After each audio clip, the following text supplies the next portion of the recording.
Are you tired of being so confused? You feel like you're more fucked up than the lies on the evening news. Well, just step right in. We can talk about it all as friends. And if you want, we can hug and kiss and make up for the party ends. Agree or disagree, stop unfriend me. 'Cause I'm everything you want, damn sure what you need. I won't tell no lies, back up all the facts with truth. And if you can't get down with that, you must be somebody's dog.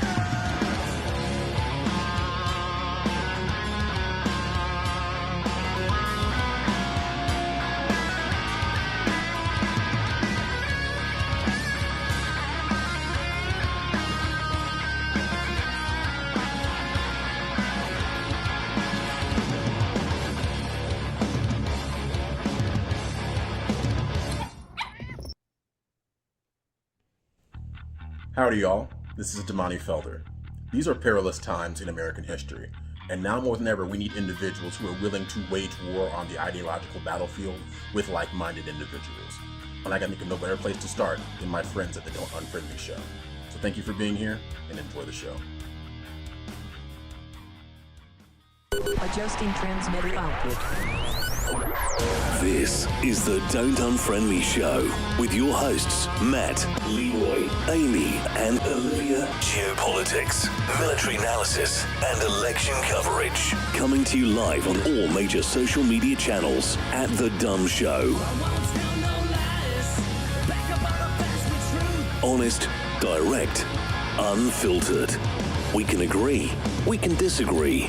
Just don't unfriend me. What is going on, everybody? I don't know what's going on with the channel sharing. I'm trying. It's not letting me. Paste.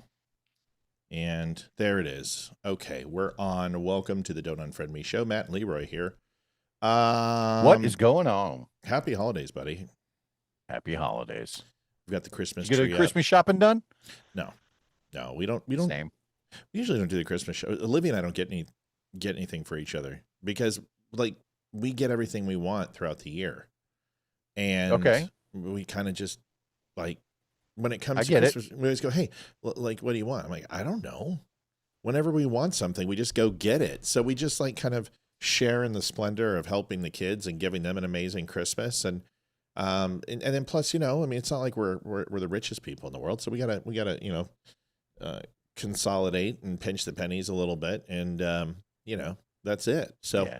Sandy and I had that exact same conversation because I was like, I don't know what to get you. And she's like, honestly, we just buy everything as we need it on the fly anyway. Right. What she was really looking forward to is like a trip or something along those lines. Right. So And I think that's where we're getting to. Yeah. You know, the interesting thing is, we're doing the math for all this and we're like, okay, well, we're going to do this, we're going to do this. And honestly, it's just easier to do it for the kids and kind of go from there. So that's what we're going to do. We're going to do it for the kids. And we were talking about maybe getting a little dining room table or something, or we had talked about going out to Colorado for an Avalanche game. We're just like, we're not in the mood to spend money, man. We're saving. And, you know, you don't know how long this thing is going to last. So, you know, we're being smart, you know, we're just saving and making sure the business is protected and you know, enjoying ourselves here. And, you know, the Avalanche are having a historic season and the Broncos are having a historic season and Nuggets are doing well. So it's like all the sports teams are doing great. And, you know, everyone's happy, you know, and everyone's doing good. So there's a lot with Hayden's plays and then, you know, but anyway, things are good. So a couple news, quick tidbits. If you're going to go get coffee, just wait. I slept on it and I thought about something that Steve Jobs once said. And when he left Apple and he created Next and Pixar and really had Pixar humming, and Next was it was a scam. It was a Ponzi scheme. I mean, Next had this beautiful box, but there was nothing in it. They didn't have processor. They didn't have a power center. They didn't have any control ports. Next was fake. And he was trying to raise hundreds of millions of dollars to have someone invest into it. And then he was going to build it. I mean, it was like Obamacare. You got to pass it before you can see what's in it. So, so he conned Apple. But just the sheer volume of thought that Steve Jobs was going to get into the PC business again scared the living bejesus out of Apple, because Apple was on their last leg. I mean, they had 37 different product lines. They were making printers. A lot of people don't even know that about Apple. And they were just horrible. Every single product that they had was an abysmal failure. The marketing sucked, the processor sucked, the system sucked, everything sucked. So when Steve Jobs came on, first thing he did was he fired like 34 lines out of the 37 lines of business that Apple did. And they're like, you're going to bankrupt us. He's like, you're already bankrupt. Your stock is worth 7 cents. You're done. Your company's over. And they're like, well, bring the next. We want the next. It's like, there is no next. I'm next. And here we go. And Leeroy, Discode. He's coming back. There he is. I don't know what happened there. It's okay. It's fine. It's fine. Graphics. I bet you it was Steve Jobs. It was Steve Jobs. Steve is inspired by the story. So he's like, this is what we're going to do. And we are going to focus on one thing. And we are going to perfect that one thing. And that's it. That's all we're doing. And we have a release coming up for a new Mac, and it's going to be an abysmal failure. And we're going to let everyone know it's going to be a failure. But after that, we're going to do great things. And that's what he did. He went in Cupertino and he stood up on the stage. He said, this computer is mediocrity. This computer is the old Apple, and it's not going to be successful. But I promise you this, the next product we release will revolutionize the industry. And we will change lives. And by gum, he certainly kept his promise. So am I Steve Jobs? No, but I felt that 63 different coffees is too much. And I created this just plethora of coffees. And what we've been known for is selling 5 or 6 coffees that are exceptional. And I felt that even after 3 months, I rushed into it. So everyone was kind of excited about it last night. But you know what? I went on there, so I'm going to shop. I'm going to shop myself. And I was like, this sucks. This whole shopping experience sucks. It's not what I want. So I scrapped it. I fired the company. I got my contract money canceled. I had a 5-day grace period to cancel. And I just said, I need A, B, C, and D. I need 6 coffees. I need them named this. I need the Moab. I need the, napalm in the morning. And these are the labels. And they said, well, we have to get it approved by the FDA. And I said, no. I said, if you can't do that, you're fired. And I'm done. I'm going somewhere else. And they said, we can't do it. I said, okay, you're fired. I want my contract money back. We're done. So I scrapped the whole damn thing. And the reason why is because there's 2 major reasons. Number one is I'm not going to let you spend money like that on coffee. Number one, until I can get coffee at a price that is reasonable, there's no reason. And it was reasonable, but let's face it, unless you're a gourmet fanatic, you don't need $24 coffee. You don't need $19 coffee. A good $15 coffee that lasts you 2.5, 3 weeks. That is what I want to give. And I couldn't replicate it. So I'm not going to try. So no coffee until I find a coffee place. You can have mugs, you can have t-shirts, you can have books, you can have all that stuff, but I'm not going to sell you something that I am not going to purchase myself. And even though it was tasty, I'm sitting there going $24, $19 for coffee. I don't know if I can do it. And I couldn't do it myself. So I scrapped it. There it is. And I was excited about it last night. I really was. And then I said, no, I'm not going to do it. And I think, honestly, if viewers are honest, they probably felt the same way. They're like, listen, the $15 stuff was amazing and it was worth it. It was a full pound. This is not. And you know what? Feedback not heard, but feedback received. You know what I mean? So there it is. We're scrapping it. And the good news is you guys didn't order any, so it doesn't matter. And trust me, that's something, I mean, we sold, gosh, I want to say almost 1,000 bags with Matt, maybe a little less. And it was popular stuff. So we're just going to wait. So there you go. All right. So dude, this is a weird news cycle, is it not? Oh my God. The last week and a half, 2 weeks has been crazy, between Rob Reiner, between the backlash from the Trump comments. Everything that Damani had posted was spot on. Isn't that And there's some, isn't that funny? Like, yeah, like I don't know if you saw our comment, but Damani, what's hilarious is there was a video, and 2 videos were done this morning. One was the lady getting chewed out in Target. The next one, the next one was Trump as the BBC split the video. Damani posted his 7 o'clock, 9 o'clock. Mine came out 7 o'clock, 9 o'clock. We picked the same video, and then we had both had essentially the same statement on Facebook. And he just texted me. He's like, I'm like, dude, we just need to have the conjoined twin surgery and just get this over with. And he's like, dude, he's like, we're simpatico. So let's get into it. Because Olivia and I, if you haven't had a chance to watch it, folks, watch the live show last night. Olivia and I, first 25 minutes was just on fire. And Olivia had a really, really good spot and a really good point. And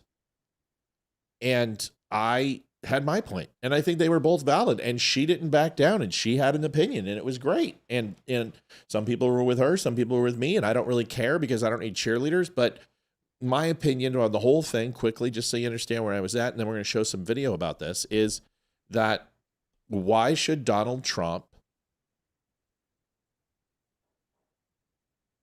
say something that isn't true? Rob Reiner was an impetuous shit. He was a despicable human being.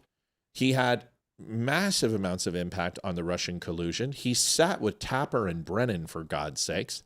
right. He pushed this story. He posted about Donald Trump thousands of times, calling people every single name in the book as far as MAGA. And I great director, amazing director, loved Princess Bride, loved Few Good Men, loved the things he did. But I can honestly say that I don't care. Like, it's sad. Like, it's horrible. It's horrible that 2 people were murdered. But what did you do to your kid? And I think we're going to find out in the next few months that Rob Reiner probably did some pretty horrible shit.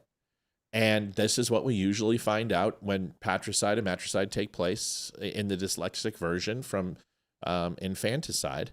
And I'm speculating, I'm spitballing, I don't have any information, but my first thought is in Hollywood, and you go back and look at some of his roasts and what they would say about him with kids and stuff, some really weird shit. I think Trump doesn't like him, and Trump doesn't coddle his enemies. And I don't know, man. I'm not apologizing for Trump, but I can certainly say I'd much rather have the truth than a bunch of posturing bullshit to somehow to get the left to approve of you. I mean, what is the right doing? Why are we all like, oh God, Rob Reiner was such a hero? And no, he wasn't. He was a piece of shit. No. Your thoughts on this, buddy? So I've had a lot of time to metabolize all of this.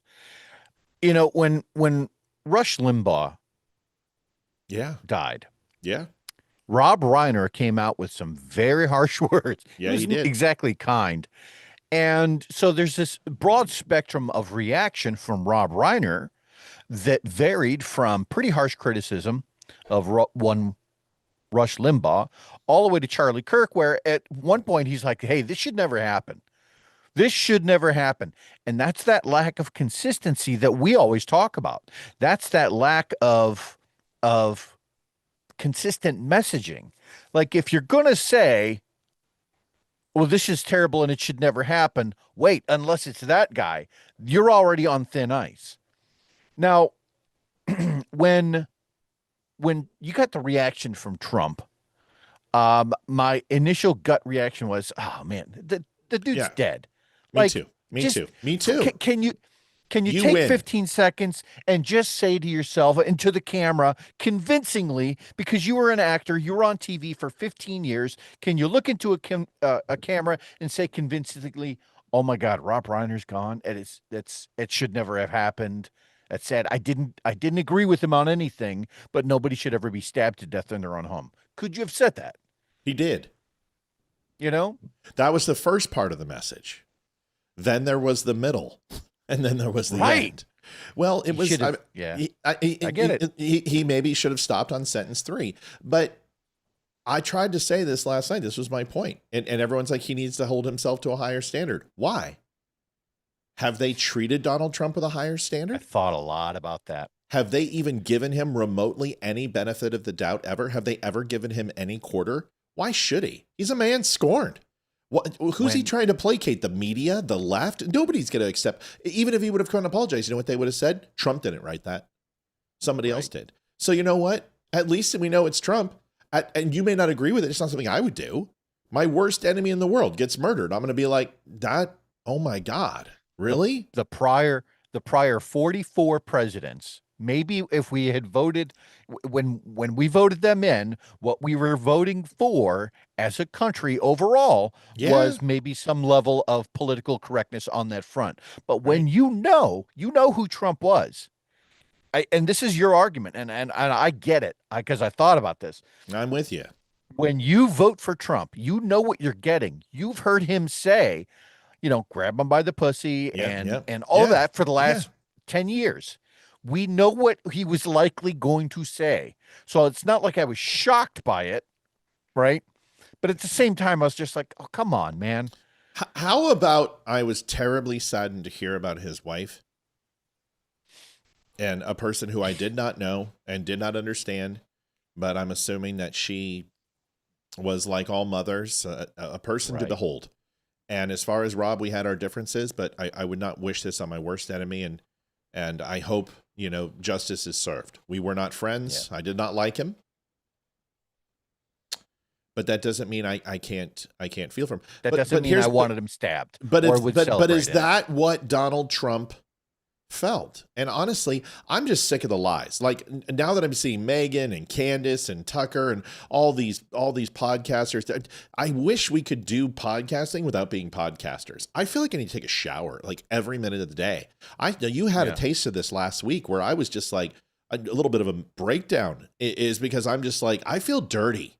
Like, I don't want to be associated with these people. These fucking people are the National Enquirer. I mean, does anyone even say anything? So I just like, at least Trump is real, dude. At least he's real. Look at Susie Wiles. We're going to talk about this tonight. Vanity Fair says they have a cacophony of stuff she said. And she's like, I didn't say that. They said, we have recordings. And it's like, uh-oh. And now the entire administration, 81 different posts coming from Levitt, from Kash Patel, from freaking everybody is saying Susan Wiles is the greatest person in the world. And I'm going, what is going on, man? Why can't you guys put this shit in the horse and just like ride straight? Here's Jimmy Kimmel. This is to what your point is, and then I want your comment. No, I got to hold on, because you missed my that's not my segue though.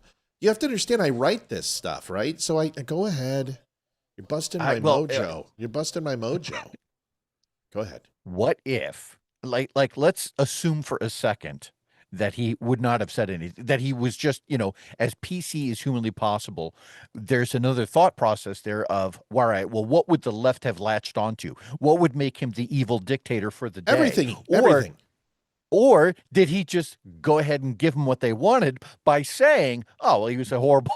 Him saying anything, him saying nothing, or him saying something.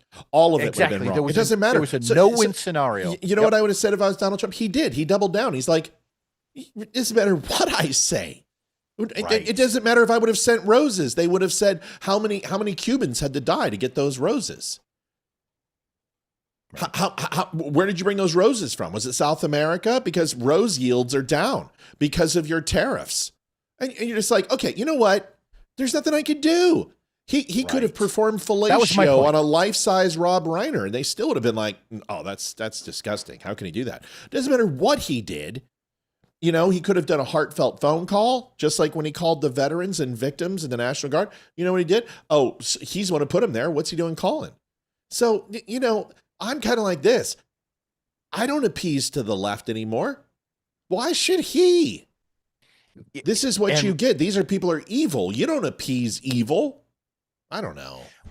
And when the media asked him that question, and asked him pretty point blank, when he responded that way, imagine what the reaction would have been had he said, oh, it was a terrible thing, and I'm really sorry to hear that, and let it go. Oh, yeah. Right? Look, he was so fake. He doesn't mean that. He hated Reiner. There's one of two reactions that could have happened, right? One of, oh, it's such a horseshit answer, right? But the other one is likely, all right, we couldn't get him on this one. Let's wait for the next soundbite before we try and hang him out to dry on that one. Right. Right. I just like, I hear Olivia's point. There was a time where I'm like, the presidency is full of integrity. The presidency is important. You know what? The presidency's dead. The institution of the president is so corrupted, and the entire this is just misnomers. There are no Jack Ryans anymore. There are no Abraham Lincolns or George Washingtons. They're all crooks. They're all evil. The United States government does whatever it wants to do. It's $38 trillion in debt. They're continuing to let it happen. It's going to hit 50, and it's a race to the bottom. Who can go down first, China or us? And you know, we've been sitting here watching China. People have been saying for the last 10 years. 72 different times that China is going to fall and completely collapse. Well, they keep saying that. They said that about Japan too, and it didn't happen. So I'm just kind of like, listen, I'm not going to apologize for Trump. I would never say anything like that, but I'll say a lot of other stuff, and I'm not going to apologize for it. I just look at it this way. Rob Reiner was a douchebag. He was a nutter. He's a complete nutter. And he was just as bad as some of these guys on the right who are these actors and these washed up people who are just Trump sycophants. And I don't care. I just don't care. Go ahead. To Olivia's point, you know, when the presidency or the office of the presidency had this high level of allure with it that was respected, that was you know, there was deference given to institution. When it was like that, we always saw the president, all right, is this is the guy that's above all of us. Right. And maybe to your point, Matt, maybe that's the wrong answer. Yeah. Maybe when we say we the people, we elect somebody who's like us, and is all of a sudden in the office speaking as we would speak. Isn't he supposed to represent the people of this country? Thinking as we think and not trying to put a whole lot of polish on it. Maybe he's trying to bring down some of that grandeur that maybe was in the office at one point, but now we can say this guy's a regular guy. We elected him from we the people. He's like us.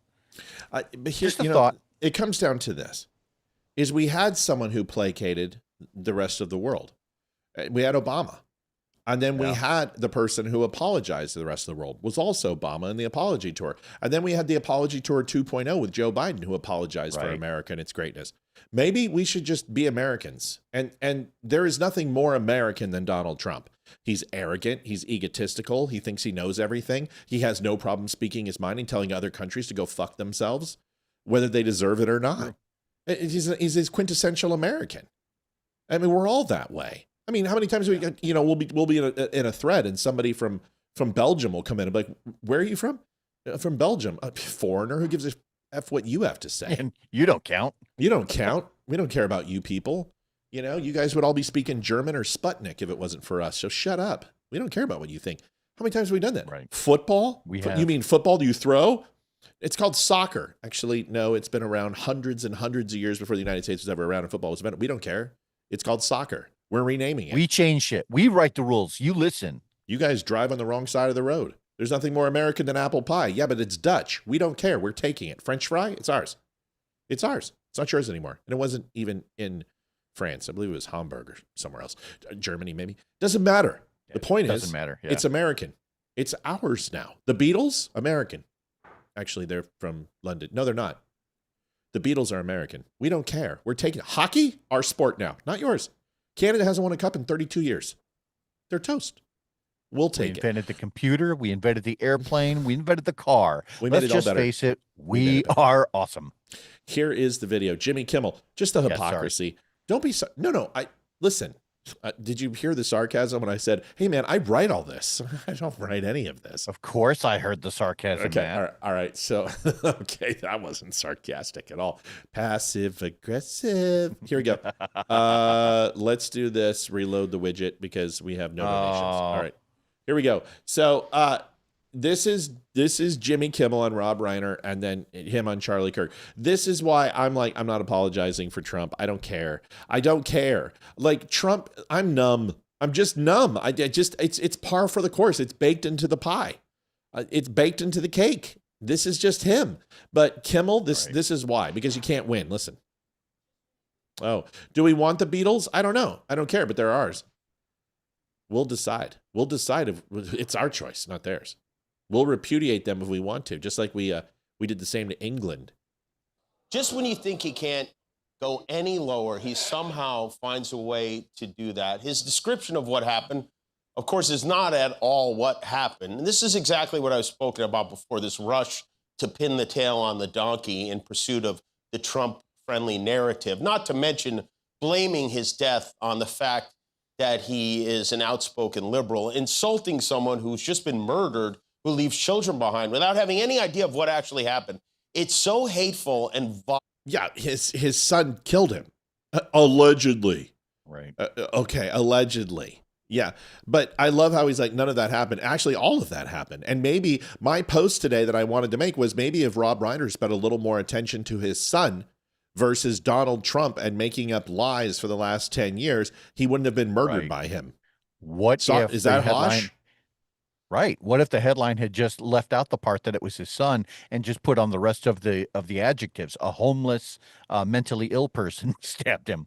Right. Would you have gotten the same amount of, and here's this mentally ill homeless person who stabbed a millionaire. Do you still care? Well, I heard he shouted something before he did the deed.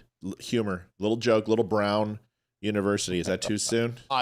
When I first saw it, I thought it was fake. My wife showed it to me this morning. I was like, well, even for him, that seemed like too much, but nothing is ever too much for him. We hit some new lows over the weekend with the MAGA gang desperately trying to characterize this kid who murdered Charlie Kirk as anything other than one of them and doing everything they can to score political points from it. Just when you think... Yeah. So there's Kimmel trying to tie Charlie Kirk to MAGA. It's the never-ending pool of ooze, and there is no shallow end. It's all the deep end. There are no edges. You can't swim to them. It's the internal float of ooze, and you do not sink, but it permeates every pore of your body.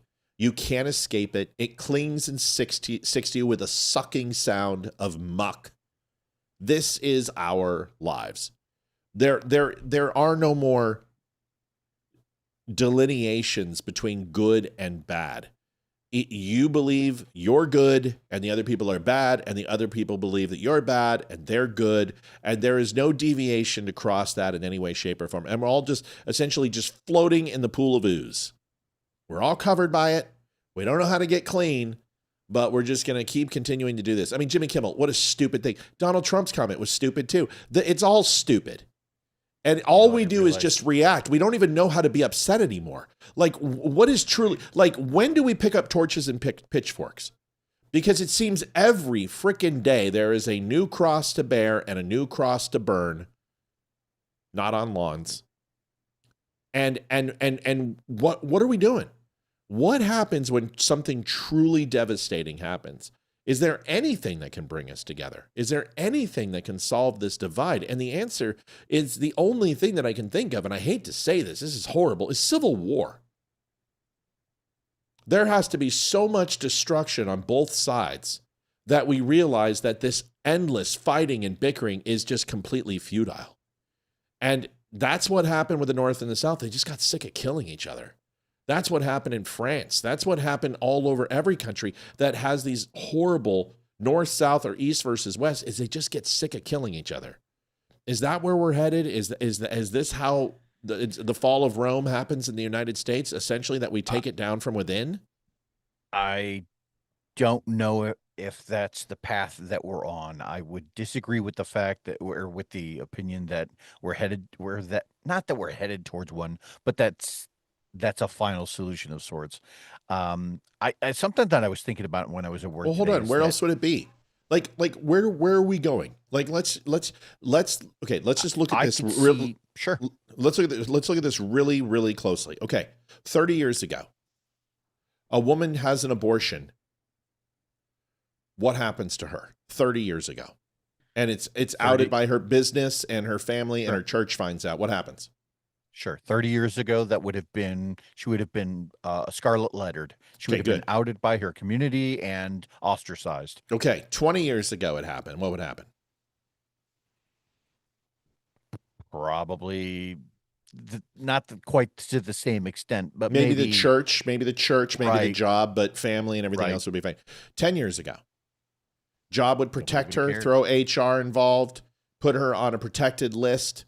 church would rally around, do fundraising. Joanne Townsend donated. Thank you, Matt and Leeroy. Thank you, Joanne. Thank you, Joanne. What about now? What happens when a woman has an abortion now? What happens? What happens to her in the public sphere? In the public sphere, largely nothing. 30 years ago, a guy shoots the CEO. What happens to him? Bzzz, he gets fried. Yeah. Pretty much everywhere. Even the needle. Pretty much everywhere. 20 years ago. Let's give him a life sentence. Let's send him to San Quentin, put him on there for 25 years and without parole. Now, we idolize him. We have teen heartthrob magazines. They have pictures, a fan club that you can have pictures sent to you of Luigi Mangione. You can write to him. Let's take a look at 30 years ago. If Iran tried to build a nuke, what would happen? Every single country would blow the living bejesus out of Iran. Well, what happened 20 years ago? It would be the United States, the United Kingdom, Israel, and like 2 or 3 other countries. Now, you have to beg for people. The people, let them have a nuke. They need to, why can't they have a nuke? You have nukes. Israel has nukes.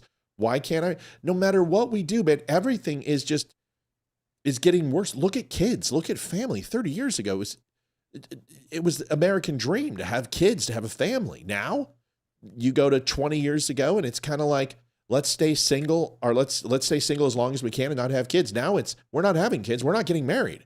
In fact, we're not even going to adopt. We don't want anything. We just want ourselves because we can't afford it. Bro, what else is there? So everything that you're describing is some level of action, right? When things happen out in the real world, when a store gets robbed, when somebody is murdered, when that poor thing happened, right?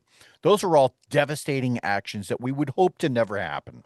And maybe some level of social influence inspires some of those actions. But by and large, I think that what the average American, what you and me and everyone who's watching this show, what they're largely influenced by are just words. They're the words from the media. They're the words from podcasters. They're the words from social media, Twitter, and every other social media platform. And it takes a specific emotion from those words to create an action. I don't know that a civil war is going to be the final result of words. Maybe, but I think that social media for the time being is going to be contained at least in a little bit of a box. I still believe that most of America is moderates. I don't know. I don't think that there's enough extremism on either side to say, that's it. Go get your AR on that side. And this side's going to say, let's go get the pitchforks and the torches. Civil war isn't signing conscripts and exchanging muzzle fire. That's not what I'm talking about. What I'm talking about is a civil war of, you would much rather, honestly, I'm going to say this is extreme, but you'd much rather kill the person who is your enemy rather than help them. And I think there's a sentiment that's getting to the point where during Hurricane Harvey, we had people who were diametrically opposed. I mean, we went into neighborhoods that were, if you're white, you don't go in that neighborhood, you know? And we had blacks going into neighborhoods where if you were black, you didn't go into that neighborhood, and helping each other. And if Harvey happened today, I think people would have been shot who were different colors coming into the neighborhoods. It's just a different mentality. My point is that at some point, people will get just fed up. And it may not be a full out civil war, but are we that far from people shooting first and asking questions later?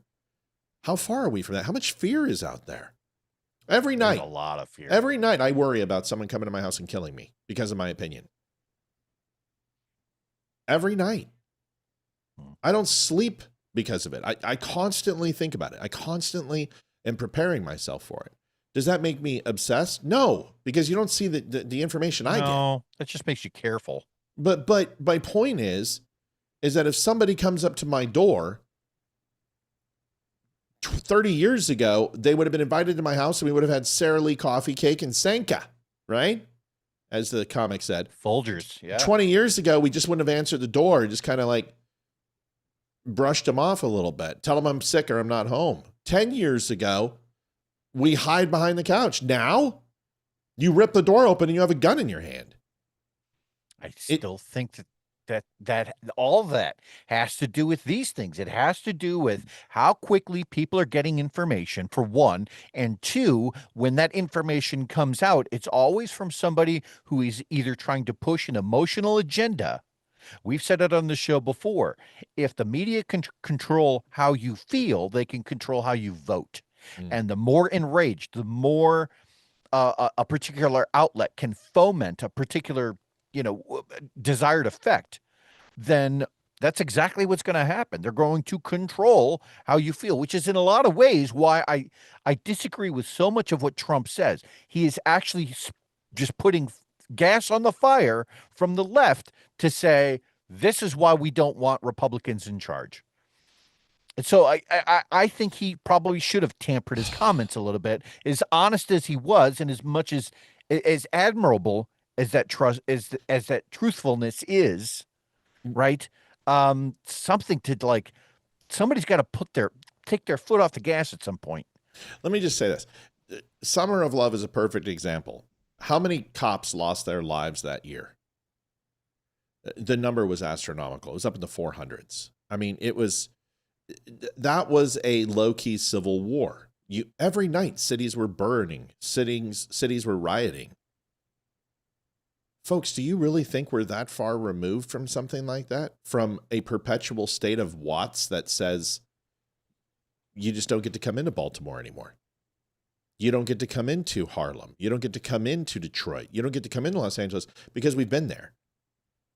I think people are forgetting how quickly things can just spiral out of control. And when you throw in Nazis and fascists and end of our democracy, and this is just literally just throwing Yuletide logs on the fire. I'm not talking about government versus versus the people. I'm talking about the people versus each other. Suburbs, right? Inner cities. Instead of robbing their own neighborhoods, maybe it's like, you know what? Maybe we go hit the suburbs. Maybe we go kill a white family. Why don't we send a message? Right. But if you think that we're not there, I would really ask you to look at 9/11. I would ask you to look at the way we treat Jews. I would ask you to take a look at these school shootings. And what happens when you get a couple thousand people that say, no more, I'm done. Well, you get BLM. And you get the Summer of Love riots. That was the government versus the people. My point is, what happens if they don't direct that at the government, the local police department, and they start directing it towards the suburbs and people of opposite color who they find responsible because they are the Nazis. They are the fascists. They are the Republicans who are going to take all their rights and take away their abortions and make them conscripts into slavery and all these other things that people say. This isn't a Tim Pool take. This is, in my opinion, civil war is lawlessness, is having people no longer respect the rule of law and apply positive intent to other people. That, in my opinion, I think we're closer to it than we are far away from it. It would be interesting to throw the amount of political violence on a graph from 1950 to today. Yeah. You know what I mean? And if there was a statistic that identified that as such, taking into account the population growth, but my guess is, and I would put money on this. My guess is the moment smartphones became a thing and iPads and that kind of thing. Oh yeah, through the roof. And through the roof. Yeah. Yeah, and listen, people are like, well, we're already in a war, proverbial war. Judy Gerla says, yeah. That's what I'm talking about. I'm not talking about a war of morals. I'm not talking about a war of words. I'm talking about a war where people are systematically singled out and attacked because of their beliefs. And what shocks me, it's like you guys have never read a history book. Because Leeroy is just completely frozen in fear right now, you can tell. But we're not so far removed, folks. I mean, 250 years is this year, I believe, right? We're not that far removed from a revolution. We're not that far removed from a civil war. And my point is like, hey, let's wake up, because this is the problem. It's like we're headed towards a cliff and we're in a vehicle and we're like, oh, there'll be a road there. Don't worry about it. We'll have that road. We'll be able to turn around. We'll be able to navigate. Yeah, but you're heading towards a cliff and nobody cares. Nobody can see it. We're all in the spaceship and we're like, well, we have gravity. We're fine. We're going to be okay. Yeah, but when that ship hits the freaking center of that sun, we're all going to die. I just think that the rest of the world is kind of a beacon of where we are going to be. And if we're not careful, man, I'll tell you what, if you guys think the first thing that these liberals don't do is in 2028 is take every single executive order that Donald Trump wrote and repeal it, because none of this is codified. Republicans haven't done anything. They've done nothing. Every single thing about the border, everything about fentanyl, everything about energy prices, the deregulation, everything that Donald Trump has done can just be swiped away with a pen. It can all be reversed. And when that happens, well, then what? Because we know what the Democrats want. They want open borders. That's all they want. They just let as many immigrants to come in until we have complete unfettered access to not only the cities, but the rural areas too. They want. You think that's going to happen? Yes. They've done it every single time since Reagan. Since they lost the voting demographic and the younger generation is now moving towards conservatives, what else do they have? This is why they're talking about lowering the voting age to 16 and allowing felons to vote. Why would they do that? Why would they do that unless they know they're losing voters? Don't you remember? Democrats had a 52 to 48% lead in party affiliation. It's like 49-51 now. They've lost like 2.5% of their entire voting base over the last 10 years. People aren't voting for Democrats. And when you lose the youth, when this older generation dies, they're screwed. I think that was my point, was that because current voting trends kind of favor more conservative, a more conservative base over a more liberal base at the moment. When I was asking if you thought that could happen, it was in the context of actual next voting results, the results of the next set of elections. If we don't redistrict these, we're screwed. Because ultimately, when Texas did that, now California has voted for their redistricting. They're going to redistrict all of their states even more than everyone's like, well, they've already done it. That's not true. Political ideology has never been a reason for redistricting except with Democrats. Texas, they did it 100% based upon voting demographic, and that's the only way you can do it. Can't do it on race, color, creed, sexual disposition, but that's what California did. And they're going to continue to do that. And if we don't, there is a very good chance we're going to lose the House. And in fact, I don't expect to keep the House. Sure. We've lost the House. The incumbent president loses the House in the second part of his presidency. Like 98%, 4 times in U.S. history has it not happened. The chances of Trump losing this are huge. And that's why Trump is going to talk tomorrow night, and he's going to talk about affordability. He's going to talk about a new plan for America, and he better do it, because he's got to turn this thing around. Because here's the thing, Joe Biden's biggest curse is he wasn't able to sell the economy to the American people. Donald Trump isn't doing a great job either. And he needs to do better. He's got to talk about inflation. He's got to talk about what has come down in costs. He's got to talk about healthcare. He's got to talk about the Fed lowering interest rates. He has to talk about housing focus and bringing in more companies and more money. He's got to talk about having these massive tax cuts that are coming in the big beautiful bill is going to take effect in 15 days. And that is predicted to be one of the best quarter ones and quarter twos we've ever had. The stock market is showing unbelievable promise. Black Friday was amazing. Christmas looks like it's going to be a record in the last 10 years for sales.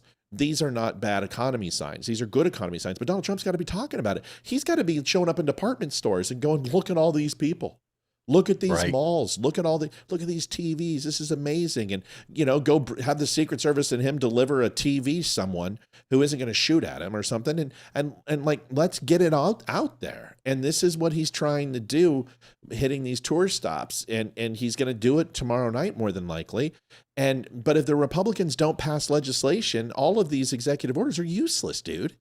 They're just going to switch everything back. How do we know? Because Biden, the first thing he did was literally redline 91 executive orders about the border and just wiped away Donald Trump's entire border policy. It'll happen again. Doom and gloom. Yeah, you're not real energetic. Like I'm energetic. I'm just not positive. You don't have a real positive outlook, is where I was headed. Yeah. No, I'm a realist, and like I get it. Like I listen. But everything I just said was positive, right? But if you're not talking about it, and we're talking about Susie Wiles' Vanity Fair, and we're talking about Donald Trump leaving a diatribe, an ode to Rob Reiner's, arterial sacrifice. These aren't the things that people give a shit about. They don't care. They don't give a fuck about Rob Reiner. Nobody cares. Was Rob Reiner making Princess Bride 2? Then we don't give a fuck. Was he making a fewer good men? No? Then we don't care. Nobody cares. No, there's not one person who lowered the flags for Rob Reiner. Nobody lit a candle. Come on. Nobody cares. People want to have a great Christmas. People want to be safe. They want to go to a Christmas parade without having some cock knocker scream Allah Akbar and run them over with a truck. That's what we want. We want our country back. We want the American pie, the Norman Rockwell. This is what we want. And every single American is like doing everything but what it takes to get it back.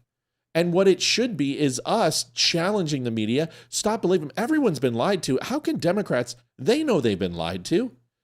You don't think they're sick of we're going to get Trump this time? Just like we were with Hillary Clinton. We all feel the same way. We just somehow blame each other for it. It's not us. It's the media. It's the government. Why do we keep allowing them to divide us? Yeah.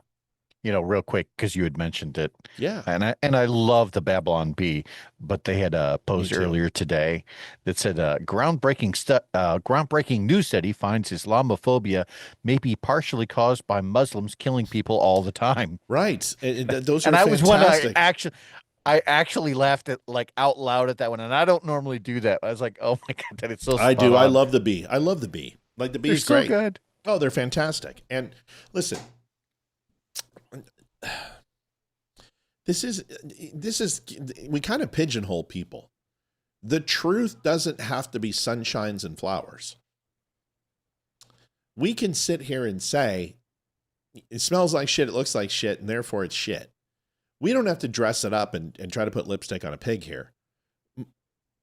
The economy, militarily, security, we're a good A to B plus. Morally, Yeah. we're an F. Morally, it's a house of cards. It's and an I think F. that's where Matt is headed. Like it would not take much for morally to spark an emotional outburst from this country that somebody just takes it a little too far. Yes. And then the next thing you know, I know where you're headed. We are one of the greatest lines ever. And I can't remember who said it. But we are 9 meals away from complete and utter anarchy in this country. 9 meals away. You don't eat for 3 days. You don't think that we're going to start putting people in categories of the haves and have-nots? We're not going to go, you know what, we can sacrifice a few liberals so our town can survive. Right. All of a sudden, it's like children of the corn all over Yeah. again. Oh, completely. And, Matt, that'll never happen in the United States of America. Why? It's happened everywhere else in the world. Happened. And it's happened here, too. It has Absolutely has happened. I don't know if you know what the frontier was, but yeah. Yeah, people don't look at their I mean, that's literally the entire philosophy of the left is to say that person has more than you, and it's this other person's fault. Let's get them. Yeah. World Radio 332 says we need to show up the next 2 years, sew up with consistent economic growth, security, and lower crime rate. Otherwise, 2028 will be Democrats to lose. Yeah, it's a great point. It's true. It's absolutely true. Listen, this isn't me just being doom and gloom. This is me being honest. And I think morally, like here's the deal. Supposedly more people are going to church than ever before. I don't know what these churches are teaching. But this is not the society that, okay, how many liberal friends do you have? True liberal friends. Come on, dude. Like Biden's friends. How many? Honestly. See, I don't define it though. The moment somebody says liberal to me, my Whatever, immediate dude. brain is, wait a minute. You know what I'm saying? I'm a liberal. You know what I'm saying? Left. Come on. But how many Don't be my wife. Don't be my wife. My wife does that. Well, I was just analyzing the question. You know what I'm saying.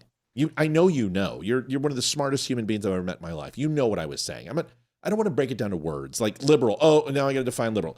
I'm not going to say leftist because you're not going to be friends with leftists. But your mom. Friends that are on the left. Your mom. How many friends? No. Friends. The left. The left and leftists like are two different things. Talk about words. Left and leftists are two different things. Like your mom. How many friends, close friends do you have like your mom? It's a pretty small percentage. It's probably less than I could count on both hands. 2. People that you would drive across the country for if they needed you to. 1. Oh. 0. Me no, too. That's a much bigger number. Me too. Wait. That's a much bigger number. How could it be a bigger number, but they're not your friends? No. For people that I would drive across the country for? No. Leftists, liberals, lefties, Biden, whatever. Categorize them however you want. That you would drop everything and drive across the country for, and deliver them a $10,000 check. I misunderstood the question. Now I understand. None. Me neither. Now, how many conservative friends do you have? And you know what I mean by conservative? Just the people who are not the other ones. Hundreds? Yeah. Me too. This is why I'm saying when push comes to shove, you're going to choose one side because that's your tribe. Those are your big wampum, man. Those are your people. And the other ones aren't. And we've disassociated all of those people out of our lives. My best friend was one of the biggest bleeding heart liberals in the world. I would have taken a bullet for him. Now I wouldn't even piss on him if he was on fire. That's terrifying. And he's the whole reason this show is here. But I am so pissed off by what he did to our family and how he completely ostracized us based upon voting. And I'm like, fuck him. Fuck his wife. Fuck his kids. And I can't believe I'm at that place. I can't believe I'm at that place. It's such a horrible place to be. See, I never wanted to unfriend anyone. There was one person that I had unfriended, and I used to work with him. He just was unrelenting with his hate towards Trump. And that was kind of the point. In my last comment towards the guy, it was, hey, man, have fun in your hate, but I can't deal with this. Mm-hmm. But my point was that at one point, my very best friend in the world, and the best man in my wedding, moved out to California, became this far left-leaning jagoff, and the next thing you know, like, he is the one posting, hey, if you voted for the orange man, you just need to defriend me right now. And I'm like, this is exactly what we're talking about, that lack of communication between both sides. For one side to immediately assume condemnation over the other, to cut off all communications because that's always what solves everything, according to my wife. It's insane. You never stop talking. That's my point, is we don't talk anymore. And we don't have a desire to talk anymore. Bill Maher is like, I can't wait to have dinner with Donald Trump again. And someone's like, why? He's like, because he won't interrupt me. He'll let me talk. And after I'm done talking, he may say, Bill, you're the biggest douche in the world or whatever. But at least he'll let me talk. The left won't let me talk. It's That's fair. I'm just seeing a slow dissolve. And we're losing our form. We're losing the foundation and the things that hold us together. And in the worst situations, Patriotism, American ideology, Western civilization has always held us together. And honestly, I think it's the thing that's going to tear us apart. That's what scares me, is that Western civilization, Americanism, patriotism are the things that are going to divide us. And they've always had a chance to bring us together. World War II, we came back together. American Revolution came back together. Civil War came back together. Industrial Revolution came together. Dust Bowl came together. Great Depression came together. Stock market crashes came together. Vietnam came together. But actually, once they took Kennedy, and once we started distrusting our government, we started distrusting each other, because we said, how can you possibly trust a government that took John F. Kennedy from us? And people are like, the government didn't do that. How dare you think? And then 9/11, the amount of distrust. I mean, you either trust the government or you just, yeah. And isn't that the weird thing? Yeah. It just from the leftist point of view, for years and years and years, I was always told, I trust the government. I trust the government with my Social Security. I trust the government with this particular program. I trust the government with my medical care. Yep. Right. Exactly. And then all of a sudden, Orange Man gets in charge, and all of a sudden they're like, oh, no, wait a minute. Yep. He is so terrible. But wait, do you still trust the government? Mm-hmm. And a lot of them still say yes. Yeah, so how can you? You don't like the guy that's in charge, but you want him in charge of your health care. I never understood it. All great talking points, man. All good things to think about. All right, we'll shift gears. I needed a good Leeroy conversation. I just, listen, do I think we're all going to have pitchforks and torches and we're going to be burning down the houses of liberals? No, that's not what I'm talking about. No. But the degradation of society begins when lawlessness is accepted. And let's face it, you and I 5 years ago had an argument about the two-tier justice system, and you're kind of like, I don't believe there is a two-tier justice system. And my argument was there absolutely is. And the system is the elite versus the non-elite. I understand. The justice system there's no justice system anymore. There's none. It's just not there anymore. And if you can't hold people accountable and you repudiate God and you know that you aren't going to be held accountable with law, then what do you fear anymore? I've said this before. You've seen the TV show Westworld, right? Yeah. And what would you do if you could go to a complete human android wild, wild west with beautiful women and beautiful men, depending upon what you want, and have all the alcohol, and that there's no repercussions for what you do, and you can do anything you want. Anything. Would you just that is effectively what? Would you go in and just murder a whole family just to see what it feels like? Would you rape a woman just to see how it feels like?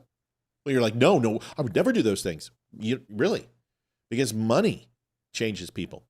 People will sell their morals and their virtue for money. People will steal. People will make accommodations. The question is, what type of person would you be in that environment when nobody's watching and there's no accountability?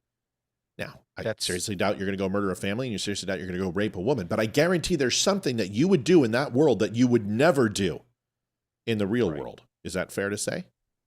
Right. And that's part of what Jordan Peterson refers to when he talks about like socialism, communism versus capitalism. And he hits it on the head.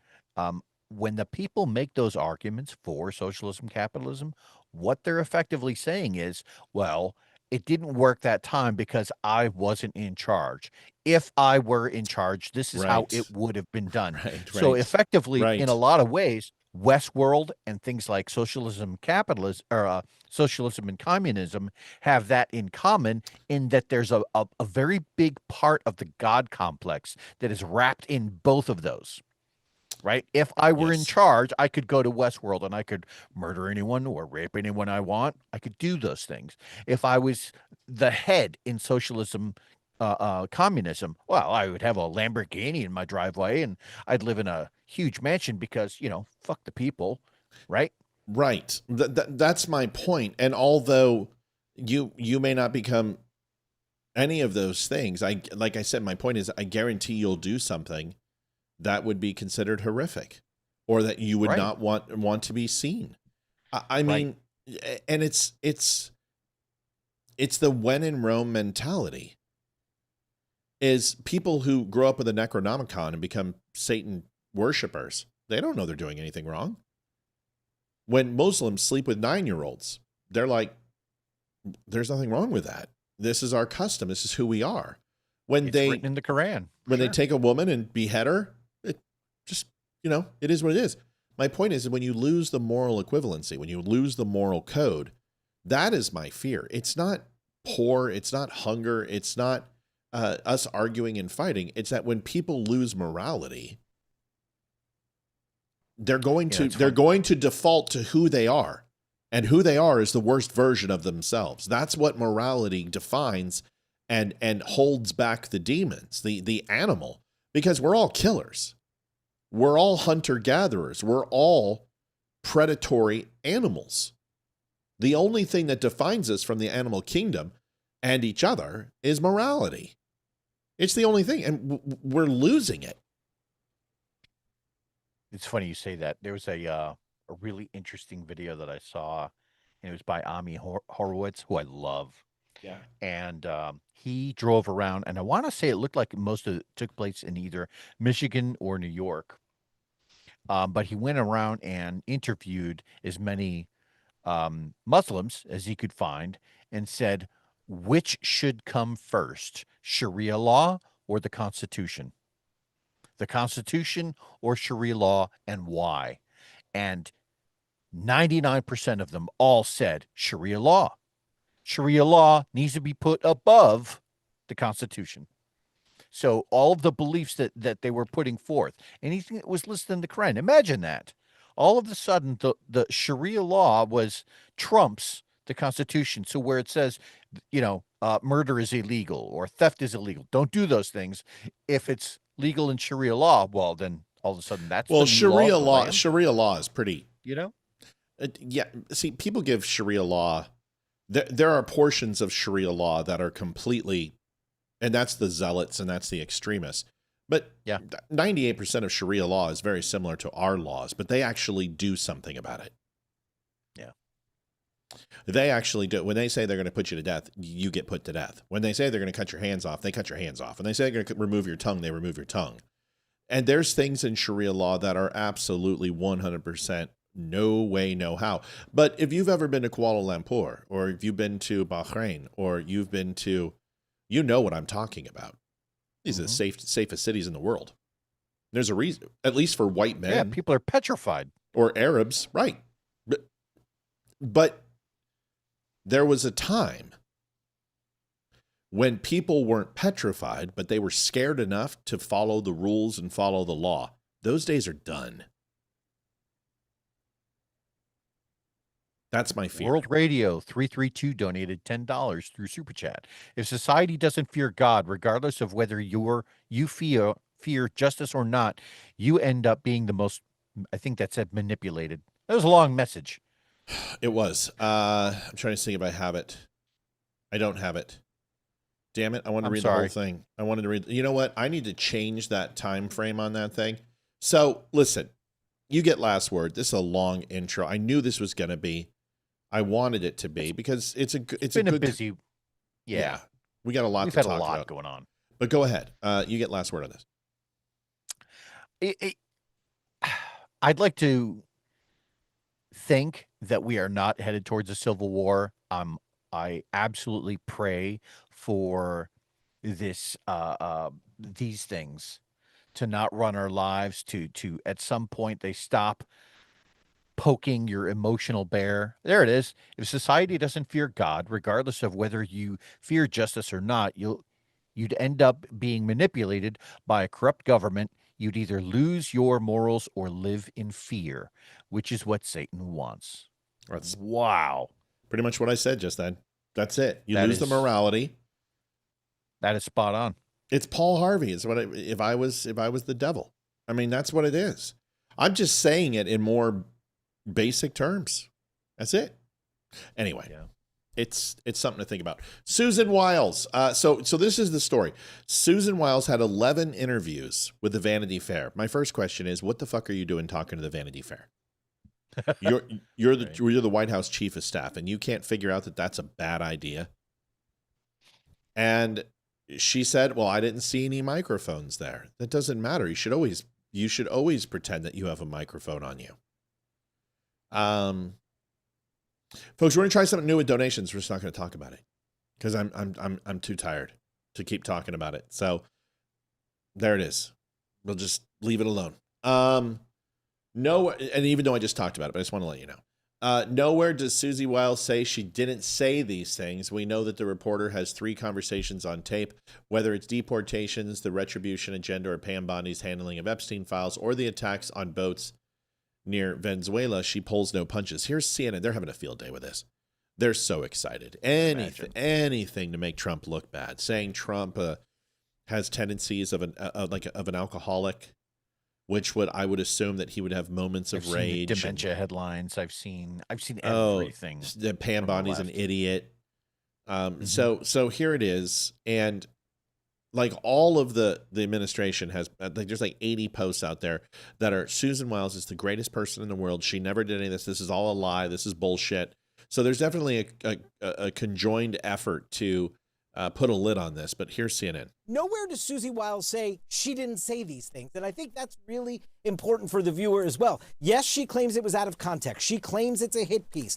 We know that Chris Whipple, the reporter, has these conversations on tape. So it's interesting that Susie Wiles has not said, she hasn't said this. So to your point, though, what did she say? What are inside these quotation marks? Well, you noted at the top some of the sort of palace intrigue on personality, but then on some of the major policy issues of this administration, whether it is deportations or the retribution agenda or Pam Bondi's handling of the Epstein files, or the attacks on boats near Venezuela, just policy point after policy point, she pulls back the curtain and gives the reader a real sense of what is going on inside the chief of staff's thinking on those things. Okay.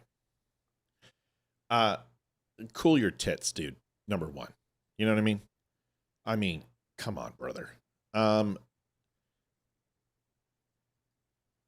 Is it possible that I really struggle to see where CNN has any credibility left, honestly. Right. Or Vanity Fair or the New York Times or New York Post. Yeah, like here is Carolyn Levitt, and this will be telling because this you and I'll be able to see this the two-part pretty big and be able to read her, and this might give us some insight. Here it is. I wanted to ask you, Caroline, about the two-part series of articles in Vanity Fair on Susie Wiles, the chief of staff, and the president's inner circle. I mean, clearly there was a lot of cooperation between the White House and Vanity Fair on this because there's numerous interviews that Susie Wiles had with the writer over the course of pretty much a year. Portraits were taken of his inner circle, including her, J.D. Vance, Stephen Miller. I mean, it looks like the White House was working hand in glove with Vanity Fair, and yet here's Susie Wiles' reaction to the series of articles. Quote, "The article published early this morning is a disingenuously framed hit piece on me and the finest president, White House staff, and cabinet in history. Significant context was disregarded, and much of what I and others said about the team and the president was left out of the story. I assume after reading it that this was done to paint an overwhelmingly chaotic and negative narrative about the president and our team." She goes on after that. You can read the full thing on X, but what happened? What went wrong? Well, look, I would just echo my boss, Susie Wiles, who is the best chief of staff in our nation's history, working for the greatest president in our nation's history, and that this was, unfortunately, another attempt at fake news by a reporter who was acting disingenuously and really did take the chief's words out of context. But I think most importantly, the bias of omission was ever present throughout this story. The reporter omitted all of the positive things that Susie and our team said about the president and the inner workings of the White House. And as Susie said today, it's deeply unfortunate that happened, but it won't distract us from making America great again. It's just unforced errors. Why are you talking to Vanity Fair? Nobody who votes for you is going to read Vanity Fair. It's literally going to be a bunch of women who are in cosmetology and beautician shops who are sitting around getting their hair did, and they're going to be talking shit about you. It's just, you're a chief of staff. You have no reason to be doing Vanity Fair pieces. It's just an unforced error. It's stupid. You know what they're going to write. You know they're going to trash you. I'm surprised they didn't do one with Rolling Stone. I mean, why didn't you just go ahead and do that and completely just sink your chances? Yeah. If they say they have recordings, this is just like the letter to Epstein. Don't be an idiot. Don't sit there and deny it. She hasn't. She's just like, oh, they took it out of context. Let's listen to the tapes. But I don't care. This doesn't put food on my table. This doesn't light my Christmas tree. This doesn't keep me warm. This doesn't chop my wood. I don't care. Do you care? The only strategy that I could see is that by engaging with Vanity Fair, whose readers are predominantly women, and probably in most cases, Thomas Cawthon donated $10, says, come on, dummies, pitch in a little to help Matt keep the show on the air. If not financially, like, share, and subscribe to the show. Yeah, good deal. Thank you very much. Why should you fire Susie Wiles? Because she spoke her mind? Again, my point was that that's not what by you engaging, said. Alfonso asked that question. I was just repeating his question. I got Sorry. you. By engaging with Vanity Fair, I wonder if part of the strategy there was to start trying to reach out to liberal women. Why? You're never going to get them. Maybe you're never going to get liberal women. There's a hell of a lot better way to do that. It's certainly not with Susan Wiles. Nobody knows who Susan Wiles is. I'm challenging your thought process. No. It's the only reason I could think of to engage with Vanity Fair, or my rationale for why somebody from the White House would say, yeah, let's go talk with them. I think we need to engage more with liberal women. You know what I mean? I think Trump has, there are a few magazines that are posh that are up there, GQ, Vanity Fair, Rolling Stone, and I think Trump wants to be popular. And I think he covets having any positivity about him. And it sounds like they invited them into the house. They were positive, but they were wolves in sheep's clothing. And now everyone is having to put out this stuff with Susan Wiles. It looks like a canned response. It's something I would do if one of my employees did something stupid, is everyone would rally around and say great things about them, and customers would come to their defense. And it seems like let's put the shit back in the horse. What if it was just okay to say, you guys, they're not going to win liberal women with a Vanity Fair article. That's not how you win liberal women. You win liberal women by telling them that abortion's okay and that it's morally acceptable and it's part of health care. That's how you get liberal. You're not going to get liberal women. 71% of liberal women voted for Biden. You're not getting liberal women, and you're certainly not going to get it through Vanity Fair. But what you could do is maybe go to a magazine that isn't Vanity Fair, that has some respect level to it, and do an article like that. I just don't know why. And maybe I'm not seeing it. But the point is it doesn't matter. All you're going to do is reinforce their hatred for Donald Trump now. So the whole point of the article, if it was to get liberal women, well, you failed miserably. You just moved 1.5% of women away from Trump. So either way, bad call. My point is focus on the economy, talk to the American people, do what he's doing. Have a Resolute Desk, Oval Office commercial every single month. Do what he's doing tomorrow and address the nation. Address the prices. Have it be Trump and us, just him and us. It'll make a difference. Here is the BBC. They, I don't know if you know this, Leeroy. Donald Trump is coming up. They are, Donald Trump announced today, $5 billion defamation suit with $5 billion in damages against the BBC. This guy has won defamation suits against ABC, CBS. He's gone after MSNBC. He's gone after the New York Post. He went after the Wall Street Journal. Everyone's having to pay him. Of course, Democrats are saying this is the first U.S. president ever to sue the media. Yeah, and this is really the first time that the media has collectively and combined lied on purpose and knew exactly what they were doing. I'm going to show you the video that they edited, the BBC did. And first, I want you to hear. Well, let's do that. Let's watch that video first so you can see that.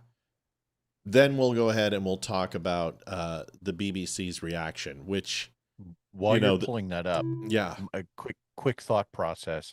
If one of the aspects of fascism is control over the media. And this is one of the first presidents that has clashed to such a degree with the media that now that there's a multi-billion-dollar lawsuit that's likely going to happen, then you can't use some level of, oh, well, he's a fascist. Well, clearly not, because he's fighting the media the whole way. Right. I love the keys to fascism are absolutely antithetical to what Donald Trump does. He listens to federal judges.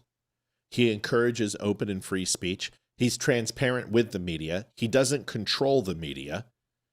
He doesn't recklessly just go ahead and go to war with everybody, even though they like to say that he does.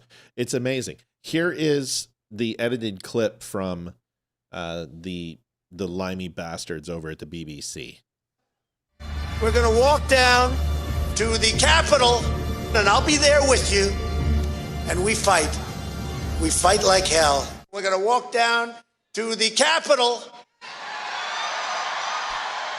and we're going to cheer on our brave senators and congressmen and women.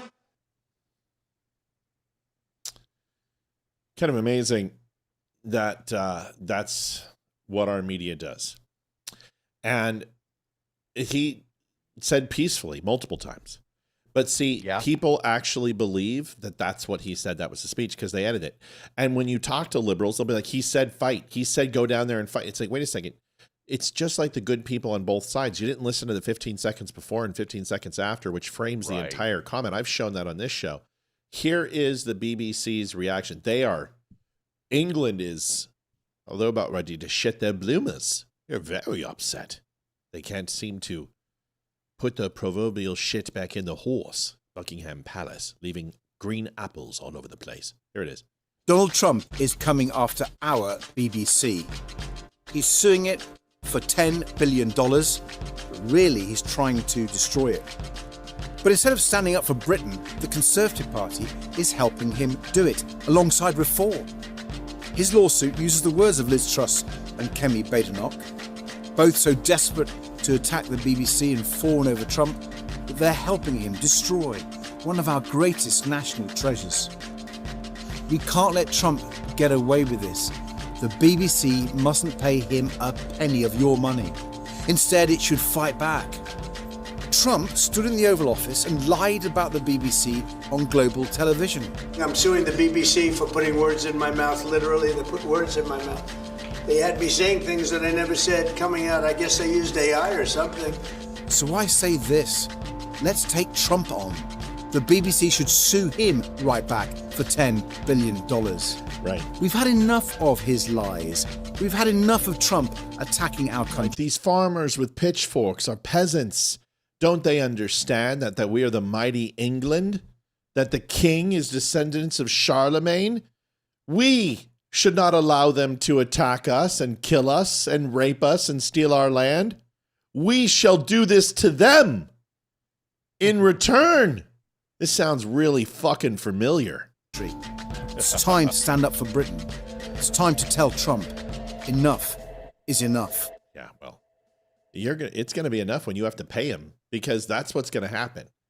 I think they're kind of FUQ'd here, man. I mean, they have purposely and intentionally altered the video. I just showed you. This isn't the first time. Many a news agency has done this. What do you think? Do you think he wins? Yeah, actually, because when you are misrepresenting, taking out of context, and manipulating video to gain a political point, to twist a narrative, I think that to a very large degree,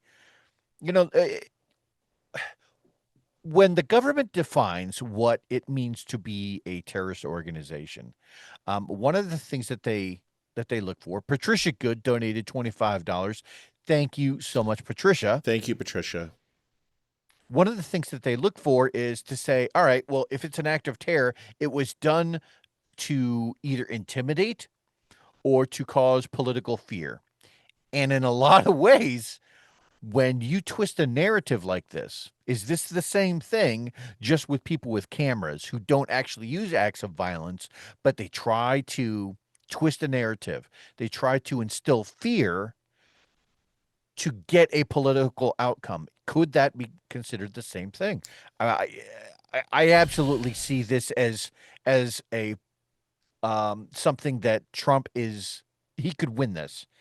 Not only could he win this, it's under international law. This has nothing to do with England. Right. England can't protect BBC. It's an international company. It's publicly traded all around the world. Right. My point was that I know. I'm answering you're people trying in to- chat, Leeroy. when you are twisting a narrative to serve a political outcome, you are nobody's. You're not doing anybody any favors. All you're doing is trying to instill fear. And like we've been saying on the show for years, they're trying to control you through fear so that they can get you to vote a particular way. And whether or not you believe this or not, if we have England's back, then they have ours. But the moment there's quite a bit of politics that bleeds across the pond. If England were to come out and say, "Oh, this is the worst person ever," or "This is the worst party ever," we should never trust American conservatives again, that would actually carry some weight here in the States on election day. Well, we supposedly we just canceled the trade deal with England, and we're basically just bucking up against the EU. It sounds like England hasn't been sharing intel with the United States. There's some other things. It sounds like we're pushing away from the table when it comes to England, and good, because I've always told you I'm not a fan of the English. I don't trust them as far as I can throw them, and I appreciate some. Royal Marines are good. Royal Navy is good. Good people, great. But I don't trust their government. I never have. And I believe that they've used the United States many times to do their bidding. Everyone talks about the Jews. Hell, we got into World War II because of the English. When it came to Germany and the European side of things, the whole reason our relationship with Iran was the way it was is because of England. And the whole reason why we pushed them into the mullahs and the Ayatollah was because England wanted it. And we put pressure on them with trade. We put pressure on them with sanctions. We put pressure on them with their with denying their ability to create their essentially their own petrodollar, which was a good idea, but it doesn't matter. It still created this power vacuum inside of Iran, and the English had everything to do with it. So I don't like the English very much, and honestly, good. As far as the BBC, that's why you have insurance. You're going to be sued. Do I think he's going to get $10 billion? No, but he's going to get a lot of money. And what you did was blatant, and you want to counter sue? Go ahead. Go ahead. Good luck. Video that happened in Target. This lady, I will not release her name. I will not dox her. You can find it very quickly. You can find out where she works. People do this all the time and they dox people. I don't do this shit. I don't care. But I do care about the message. And this lady, who is obviously very close to retirement or not retired, was in Target, and she was wearing a red Charlie Kirk shirt and wearing the Freedom shirt, very similar to the one that we sell. And British intel sharing was stopped in the Caribbean because of liability. Yeah, but what liability? See, and that's the problem. There is no liability with that. Everyone knows what they are. Everyone knows what they're doing. They're drug boats. And if England does not want to provide us intel, nobody gives a hot shit. The United States does not need. Their intel apparatus on this side of the globe is a little bit limited anyway. So for them to say, "Oh, well, we're just not going to share any intel." Okay, for like the 1 page a year that we might get, nobody cares. Nobody cares. So my whole point is, if you're talking about liability, that England wants to disassociate themselves from murdering and killing narco terrorists, then anyone that sits here and says that these guys are fishermen, nobody's buying this shit. Anyone who's been in the Coast Guard or the Navy, anyone that does any type of maritime security, anyone that has done any type of intel collection or South American drug ops or operation intelligence with you're talking to two of them right here. We know this is bullshit. They're not fishermen. Okay? You don't troll fish at 120 miles an hour on the fucking water, okay? I don't care what type of fish. And where do they get all the fuel? How could they make that range? Well, first of all, they don't have to. They can get to Puerto Rico. They can get to the Dominican Republic. That's only 500 miles. So very big difference, 500 miles from 1,200. But then what they do is then they go ahead and disperse the cocaine on fishing trolleys and other vessels and put it into the Keys. They get it, ship it out of Cuba, and they smuggle it in. That's easy. But it's not international law. These are narco-terrorists. They are covered. The moment that he declared them as a terrorist outfit, he's covered. There is nothing illegal about Donald Trump striking these boats in any way, shape, or form. There's none. Zero, zilch, nada. When we've had this discussion before, but there's a law out there. It's called UNCLOS. Okay. And what that stands for is the United Nations Convention of the Law of the Sea. If you page down in that document down to Article 110, it gives a pretty clear outline of what it means to run a ship at high speeds with no flag. Now, the way it works is if you don't have a flag, then you don't enjoy any of the protections from the host nation, and you are immediately assumed to be a pirate. And in any case where United States Navy or Coast Guard is engaging with piracy operations, if that's the hill you want to die on in trying to defend this, by all means, go for it. He's not defending but this it. has been. Well, what I'm saying is anybody who would look at this and say, "Oh, they're just fishing operations." No, they're pirates. They're defined as pirates. Yeah, right. At a minimum, and from what we can see, they're narco-terrorists, and that's an easy argument to make. Go ahead. Third-party association or third-party dissemination of information does not hold people culpable for international strikes in maritime law.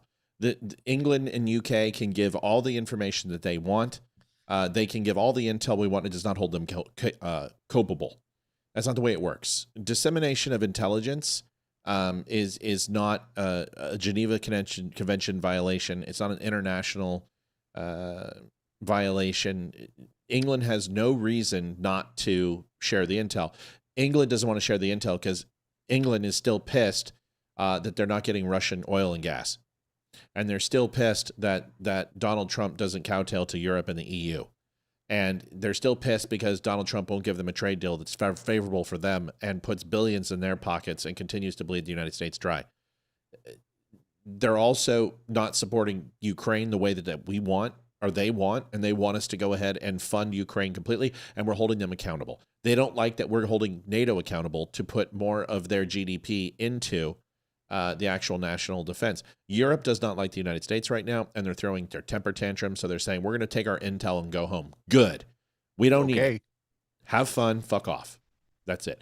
Those boats deserve to be blown up. And it's just like Leeroy said, 1,000%. Nobody cares when we... Listen, do you know how many Somali pirates we kill every single day? Not enough. Not enough. So don't give me this bullshit. And I know you're not. I'm just saying the people who I'm just with Leeroy. I'm talking to the people who are complaining. Until we go ahead and talk about Barack Obama dropping 126,000 pounds of 126,000 different munitions over 8 years, I think we can go ahead and let Donald Trump sink a few boats. Okay, that's it. I'm so tired of this. I mean, dude, you got 5 outboard motors. You've got $100,000 skiff, and you guys are sitting here going, oh, it's a fishing vessel. In no way, shape, or form. And by the way, every single one of those boats has 50-gallon drums on them. 10 or 12. Oh. What do you think's in there? It's called fuel. All the drugs are underneath a manifold. They put it literally is not a false bottom, but there's in the hull of the boat, they line it full of cocaine. I've shown you guys these videos. And then they take a big crane and they put the lid on top of it, and it looks like a crab pot. And they fill it full of freaking kilos. We're talking 1,000 freaking bricks. And they freaking drive it over. And man, I'm sorry. Every one of these people deserve to die. Go ahead. Give me 1 second. I want to say I saw a headline today that out of the White House, fentanyl is now going to be classified as a weapon of mass destruction. That's right. It should be classified as a class 1 substance and a poison. It should have the same punishment as ricin. If you are in possession of fentanyl, it should be the same punishment as having ricin. Even if you're in possession of ricin, you could be charged with felonious murder and attempted murder. So it's no joke. It's like having a gun when you're dealing drugs. So I agree. It should be classified as a poison, and the severity should be absolutely massive. And also another thing real quick, with these boats, interdiction isn't just blowing them up. Do you know how many of these boats we put a 50 cal round through, or we go ahead and they literally drop heavy weights from a chopper to puncture the hull? I mean, interdiction is many things, but when these things are going 60, they're going 75, 80 knots on the top of the water, and they're not stopping, you're going to get your ass blown up. And they fire on helicopters all the time. It's just ridiculous to assume that these people, I mean, come on. Can't we just agree that drug dealers are bad? I mean, remember the days? We can't. No, Matt. We need to defend them so that we can. We need to make statues of them like George Floyd. Right. It's unreal, man. But instead of help, I can't breathe, it's help, I can't fish. Is that what we should do? Venezuelan narco terrorists holding up a sea bass. Is that what we should do? With a pole in one hand, right. Huck Finn? Give me a fucking break. It's unreal that this is the hill that the far left wants to die on. Is no, we need to defend these narco terrorists from bringing in weapons of mass destruction and poison. We need to keep that lane open because we don't know who they are. Yes, we do. Yes, we fucking do. Yeah. Hands up, don't bait fish. Fly. Give me a break. I'm so sick of these people. Here is the video we got off on a tangent. I'm not going to say anything. Here, we're just going to do this. Just going to put that up there. There we go. Here's the video of Target. And, this really pisses me off. By the way, this lady, she's been outed on the internet. You've got her place of employment. They've already scrubbed her social media. She's locked down her social media, and the job has taken her off the employee website. So she's cooked. Why? They let you wear that shirt here? Yes. Why? So, why are you taking my picture? why are you wearing that shirt? You're working. It's not It's a a Target red shirt. shirt. I can wear any red shirt. It's not a plain shirt. It doesn't have to be It's a Charlie Kirk shirt. Yes. Yes, I know. Are you fucking stupid? No.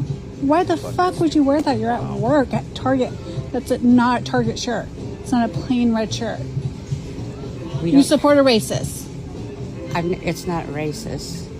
You support a racist. He's not a racist. Yes, he is. No, he's not. Yes, he fucking is. I'm sorry, but I'm not going to stand here and argue with you. You're not. You should go get your manager. You should not be allowed to wear that at work. Unacceptable.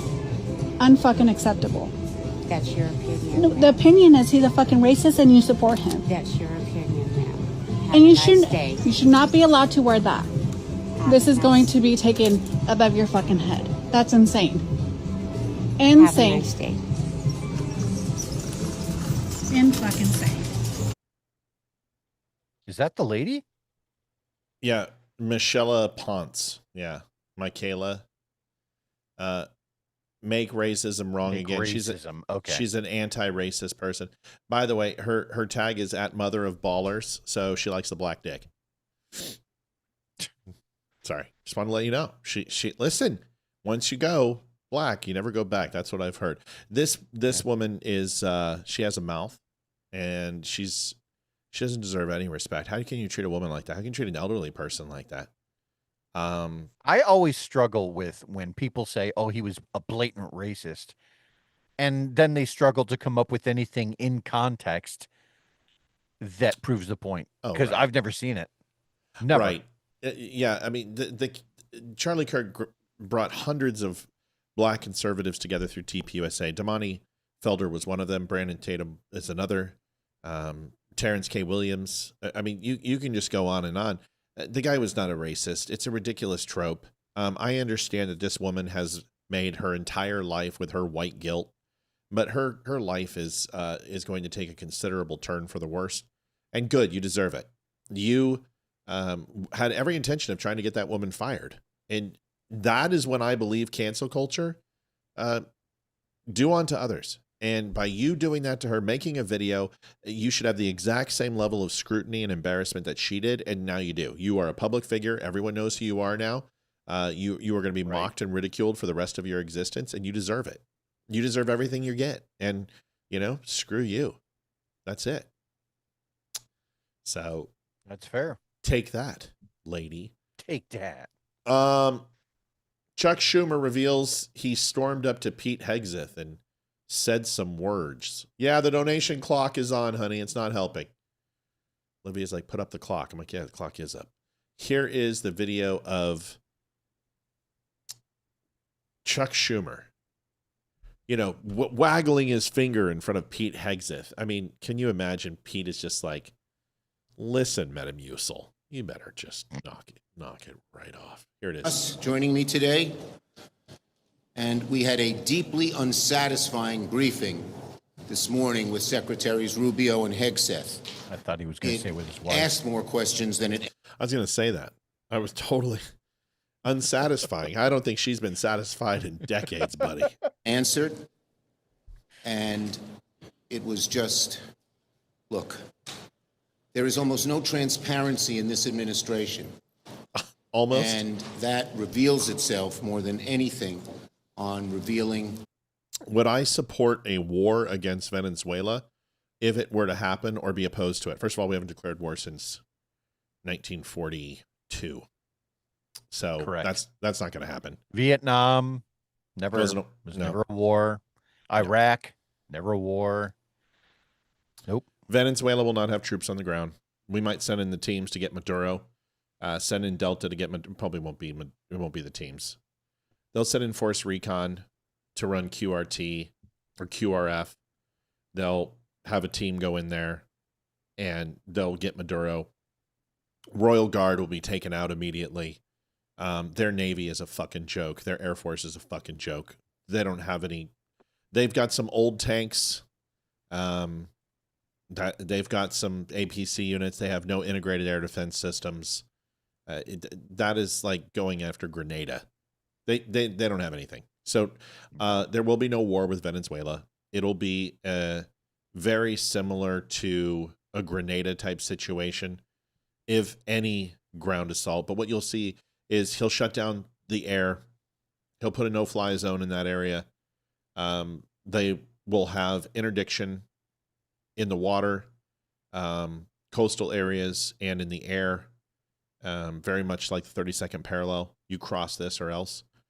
They've already shut down commercial flights, I believe, and all shipping vessels. So they're essentially doing a blockade on Venezuela right now. This will crush them economically. And then eventually the people of Venezuela will rise up and turn Maduro over, or you send in a team to get him. So I'm not worried about it at all. Does it need to happen? Sure. South America needs to be stabilized. Colombia, Brazil, Venezuela. These places are absolutely essential for the further success of the United States of America. We need Canada. We need Mexico. We need South America to be performing at an unbelievable clip. We need to put pressure on Cuba, El Salvador, and these other areas that continue to supply Cuba with aid. So Cuba repudiates communism, and we completely create a North and South America that's unified, economically a powerhouse. And you do that by liberating the areas of South America that have been taken over by the cartels. That's how you do it. Interesting. The political messaging that normally pops out when this kind of thing happens. When Trump if Trump had not declared war, if he said we're not going to have any actions whatsoever, we're just going to leave Venezuela to do its thing, right? Then the general messaging would have been, oh, he's just a ultra nationalist isolationist, right? And that's what makes him a Nazi, right? That's would have been the picture that was painted for you from left-wing media. But now that he's getting involved, Now they can't use that headline, so now they just call him a warmonger. Now he is, oh, well, why are we invading Venezuela at all? So you have to understand the political prism that the media uses and understand that there are no good headlines here. Everything was going to be used against him. So just give you some stats here. The Fuerza Armada Nacional Bolivariani, whatever bullshit. I don't know. It's the NFCB, I think is what it's called. I don't remember. It's been 20 to 30. Fuck, I'm getting old. It's been 32 years. So I don't have any for you. Active duty right now, I think it's 109,000 to, I don't know, 125, something like that, personnel. They have an Army, they have a Navy, they have an Air Force, and a National Guard. Right. They have a parapolice and paramilitary, but that's owned by the cartel. And that's not regular Army, and that's 220,000. So you've got a ton of, paramilitary experience, but these are leaderless armies. The Army has about 10,000 troops, organized infantry, engineers, artillery, and support units. The Navy has about 30,000 personnel, Marines, including Marines and Naval Aviation support units. Support units, not attack units, not ground bombers, not able to engage aircraft. These are support units. So you're talking about, when it comes to aircraft, rotary, fixed-wing aircraft, that's what you're talking about. Did you see the artillery that they were just firing off into the sea? Yes. Just trying to keep the United States Navy at bay. Well, they were and just, it was a show random. of force. It was show of force. Right. It was just like this random, like literally the shells that were coming out of their yes towed artillery are going 8 miles. Yes. Like that's nowhere near effective enough to No, even not reach out to anybody. Not when a carrier can park, 250 miles off your coast and still be ultimately effective, and can get as close as 25 and 30. You're not going to be, and even at 8 miles, your artillery is going to be absolutely eradicated before you even get shot one off, before they're going to park a carrier anywhere close to your coastal batteries. I mean, that's just ridiculous. Right. CJ donated $10.80. Thank you, CJ. Thank you, Siege.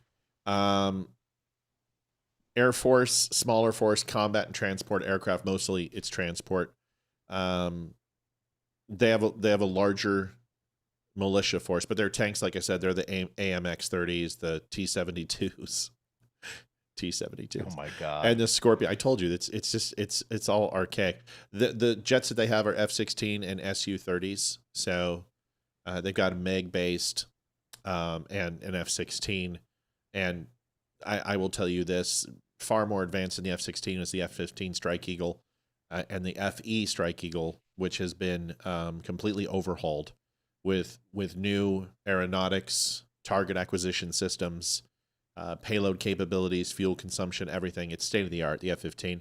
Yeah, one F-35 killed 10 of them from 500 miles away.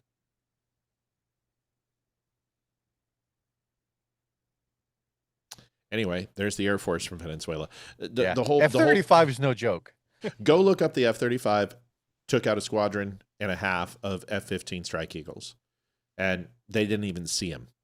They didn't see him on radar. They didn't get visual. They all got lit up and dead. Dead. All of them. It's interesting. You can have an F-16, and that's great, but you're toast. Go ahead. The F-15's track record in actual combat is like, I think it's like a couple of hundred wins, 0 losses. We have never lost an F-15 in combat ever. Right. And then here comes this next gen fighter. Right. And in the meantime, poor Venezuela, they don't have an Air Force to speak of at all. So this kind of reminds me of that Brad Pitt line from Troy, where he's like, there are no packs between lions and men. That's literally the size difference here. That's right. Here's the rest of Chucky Schumer. What happened on September 2nd. This morning I demanded in front of every senator, to Hegseth's face, that he let every senator see the unedited video of what happened on September 2nd. I've seen it. It turns your stomach. It is awful. Why? And people I'd like to should thank see the it. Academy. What the hell is Hegseth hiding? Why? His excuse about classification it's false because any senator would see it in the skiff. Now, I believe with the proper safeguards, all the American people should see it. Why? And why is this so important? It's important in Not your itself call. to see if we were obeying the law. We're a law-abiding country.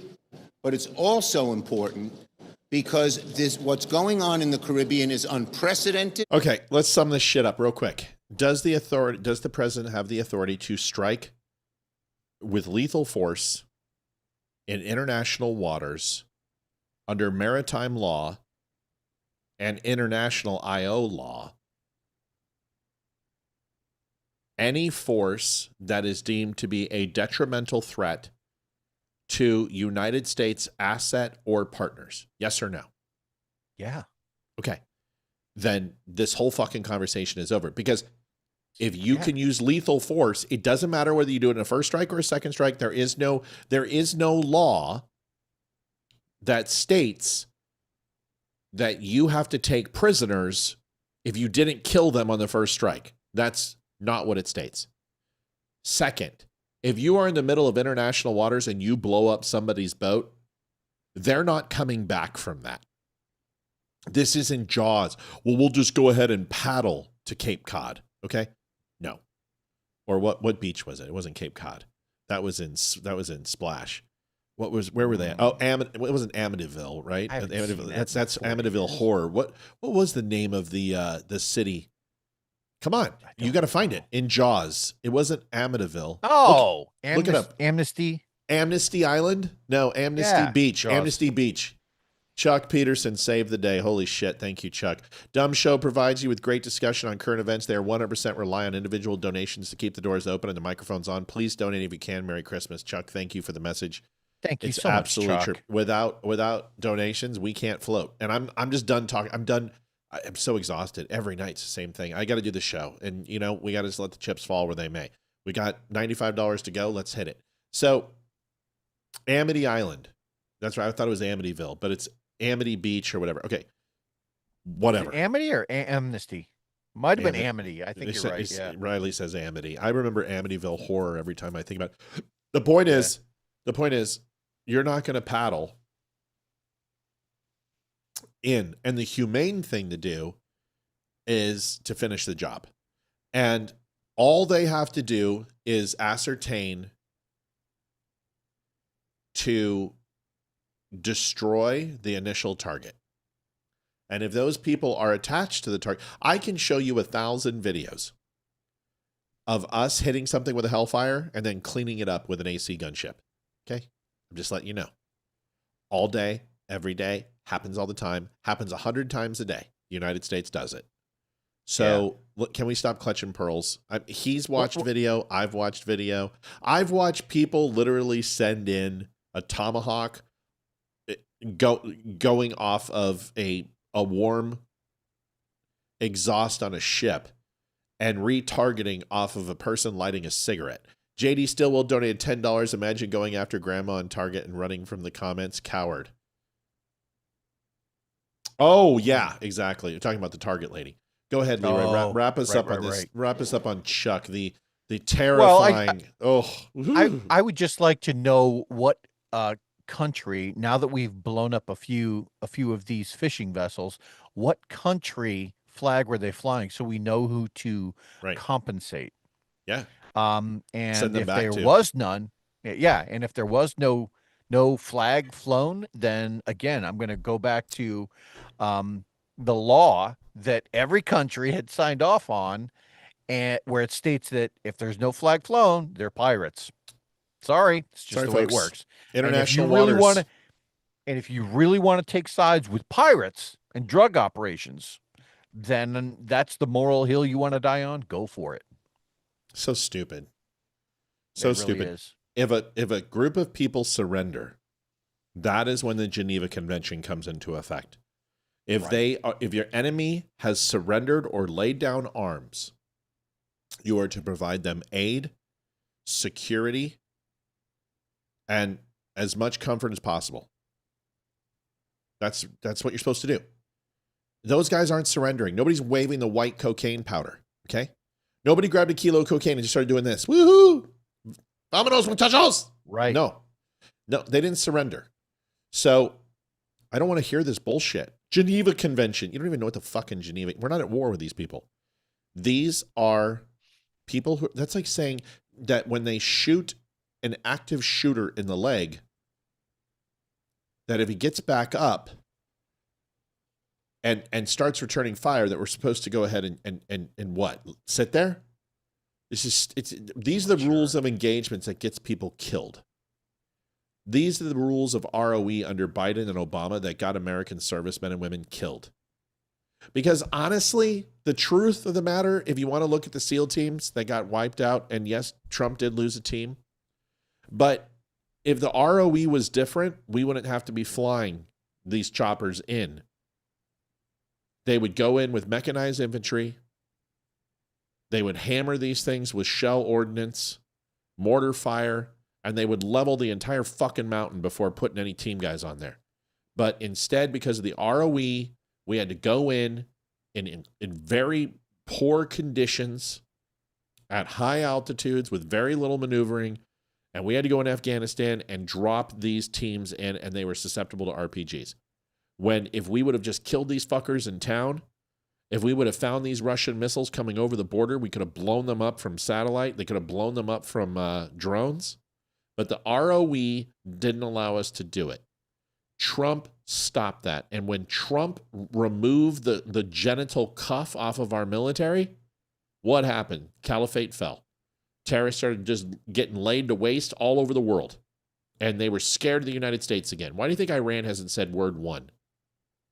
Why do you think they know what's up? I thought Iran was going to be spinning their fusion reactors. Weren't they supposed to be spinning their centrifuges again? It's been 6 months. I think they're still trying to dig them out. I thought those was a failure. Iran should have a nuke any day now, right? You fucking assholes. Hi, Mel. Hi, guys. Hi, Leeroy. Hi, Mel. What do you want to talk about, Oh, I sister? love you too, Mel. I love Donald Trump. Okay. But I think his fatal mistake in this whole Venezuela thing is he likes his shock and awe. Yeah.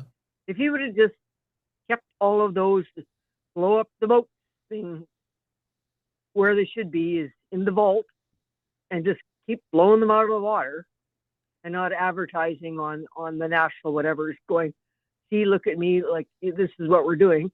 I understand what he's trying to do, but we've been doing Op Carib Thank and you, this Bobby. drug interdiction Yeah. and blowing up shit, these boats for over 20 plus years. And he didn't need to do this to draw this kind of attention. Jag signed off on all of it. So Bradley's good. All the CYA is covered. You know why he's doing it, though.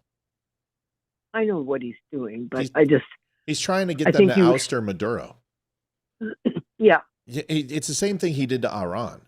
When Iran, do you know he peppered Iran with iPhones? And they would drop them from planes to try to create revolution with like the anarchist cookbook. Yep. Built into. I mean, Donald Trump don't fuck around. He let the CIA. He's doing the same thing to Venezuela. You blow up and you create these cartel issues. The cartel will take out Maduro for him. And I understand, but he's trying to create turmoil. He's trying to send a message that the Americas are owned by the United States. We own Canada. We own South America. We run this fucker. This is our area. And you either get on board or you're going to pay the price.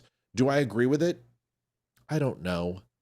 I think Canada and South America and Mexico need to realize that it is better to be our friend than our enemy. And I think Canada's learning that, and I think England's about to learn it, and I'm damn sure that Venezuela's about to learn it. I want to secure Northern Hemisphere and Southern Hemisphere on this side of the planet, and I think we're going to need to, because then we're going after Africa, as you know. Oh, totally, 100%. But we've been doing this for a long time. Like Yeah. I don't know if Leeroy knows about Op Carib, but Op Carib has been going on for a really, really long time. And it's a joint effort between the Coast Guard, United States Navy, Canadian Navy. Like, I got pictures of our last drug bust, the last one I was on, with the bags, and oh my God. And they hide it in the fenders of the ship. Right. And the ships are lined with it, like the inside, I'll call them walls for the civilian people out there, for the bulkheads. Bulkheads. The ships are lined, like everything is lined. It's everywhere. And we've been doing this for a really, really long time. And what Joku public doesn't know about it are all the, and I said it earlier, is the little wooden submarines that they're 2-man boats, and they just go just below the surface. Yep, I know. That's been going up and down the West Coast for years, and we keep blowing them out of the water. And do you know where they got that technology? What, the submarines? Yeah. Well, they got it from the States. No, they got it from North Korea. Well, that too. Jennifer McCarver donated $25. Small appreciation for all you do. Thank you, Jennifer. Mel, let's shift gears because I got like 3 other topics I got to get to. No. Are you smoking again? No, I got pneumonia again. God darn it! Will you please take it easy, lady? I haven't been whatever.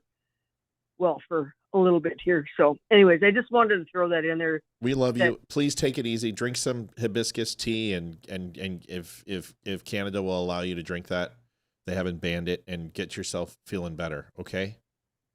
Yeah, well, it's hot lemon and honey and hot water. So yeah, that's tea and whiskey in my beverage. Have a hot whiskey tea. That's good for you too. Get better. Oh, Tell me how you're.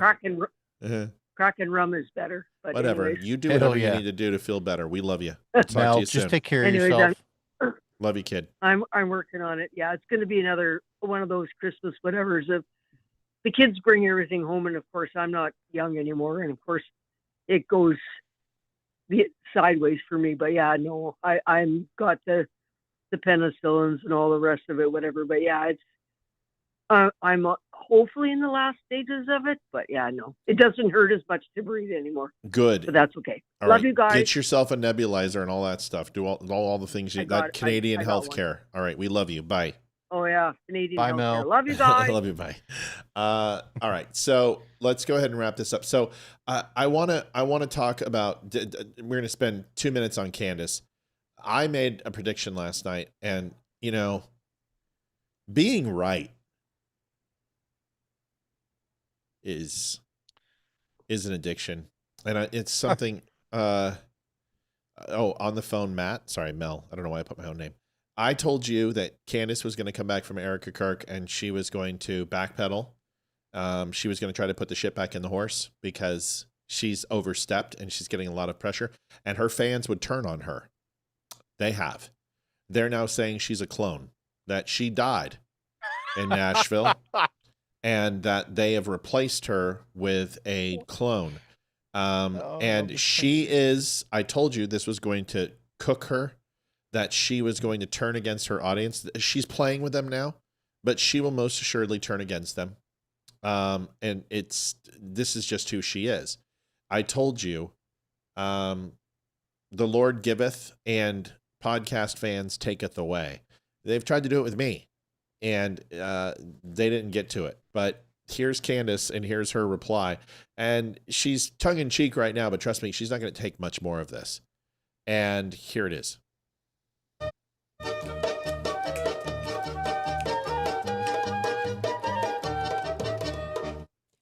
Okay, you guys are crazy.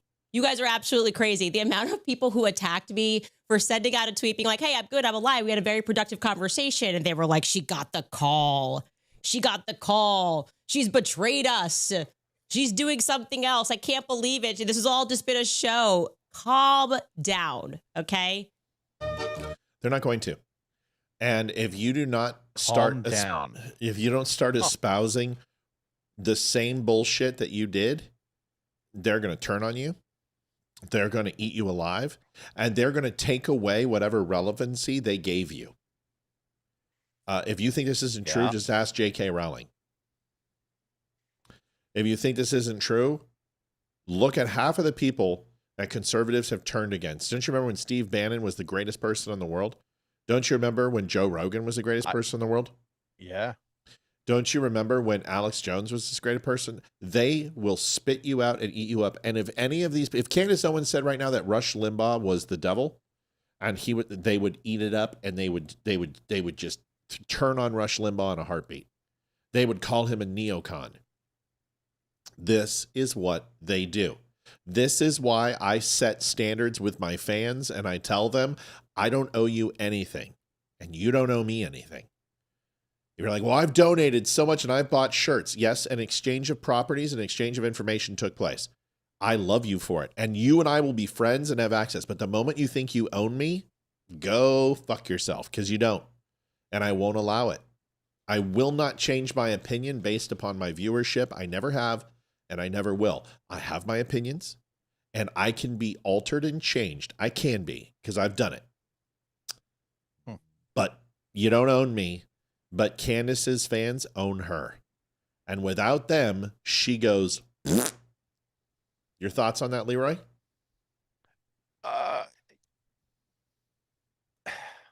So for Candace, right? I always find it funny when somebody who tries to do exactly what we've been describing, tries to instill fear or some crazy opinion, Many of something to foment her base, and then she has to walk it back and say, everyone calm down. Wait a minute, you just got done training your base to feel a specific way, and now you want them to calm down. I've never understood that. When people live on the number one podcast, right? And they sow this idea out there that everything is a conspiracy, that Charlie Kirk was murdered for this reason or that reason, or that it's Erica Kirk's fault, right? Whatever that narrative is, it's a manipulation of your feelings, because people like Charlie Kirk. He was a great man. And when they try to manipulate you and then tell you later, calm down. Yeah. It's the Jews. They murdered him. They betrayed him. Erica, calm down. Everyone calm down. Well, here, you think that's bad. This is worse. Folks, I have to mention it. Olivia just texted me and said, you got to mention this because the Avs are playing and we're running out of time. And we're already behind because now we're in overtime. 267.05 is where we're at. Jennifer McCarver, thank you so much for your last donation of 25. And someone said, I watch you because you can't be bought. I have seen that. That is right. I do not have a price tag. I won't. Now, if somebody wants to give me some of those $7,000 Jew dollars, if I'm going to be supporting the Jews anyway, you might as well hook me up with 7K posts. I'm just saying. I can do more for the Jews. Okay? I think I can put a dreidel up here. I think I can get a menorah. I think I can eat some potato waffles and potato pancakes. I'm confident. You just need to give me that Jew dollar. Just give me that money. I'll roll over for a little bit of Jew money. Megyn Kelly is pissed. Now, Megyn, let's stop pretending that you and Candace were having conversations 3 weeks ago and 4 weeks ago, because I want the receipts, sister. Okay? But Candace or Megyn, who has completely unfriended Dave Rubin, is now telling her friends, go fuck yourself. Megyn, I thought I was grumpy at times. Holy moly. Mr. Holiday, $32.95, 300 even. Mrs. Grift is being set adrift. It's going to take longer than that, but she's going to get cooked. Here's Megyn Kelly's take on this whole thing. Megyn Kelly is saying, I was playing referee. I was behind the scenes helping Erica and helping Candace come together. That may very well be true, but you're the one who also pronounced that you knew nothing about Candace. You haven't even watched Candace and don't even know her that well. And you weren't going to go ahead and talk about her that way. But then you went ahead and talked about Dave Rubin. You went ahead and defended her. If you don't know her, you shouldn't be talking about her. If you don't know about the situation and you don't have a relationship with her, then you shouldn't defend her, because you threw Ben Shapiro under the bus. You didn't have a problem doing that. You threw Dave Rubin under the bus. So it's interesting. I think Megyn Kelly is, well, you just listen, you tell me what you think. Many of my viewers have been wondering why I haven't said anything, given my previous statements about Erica. And the reason is that I have been working behind the scenes to try to foster a détente between them.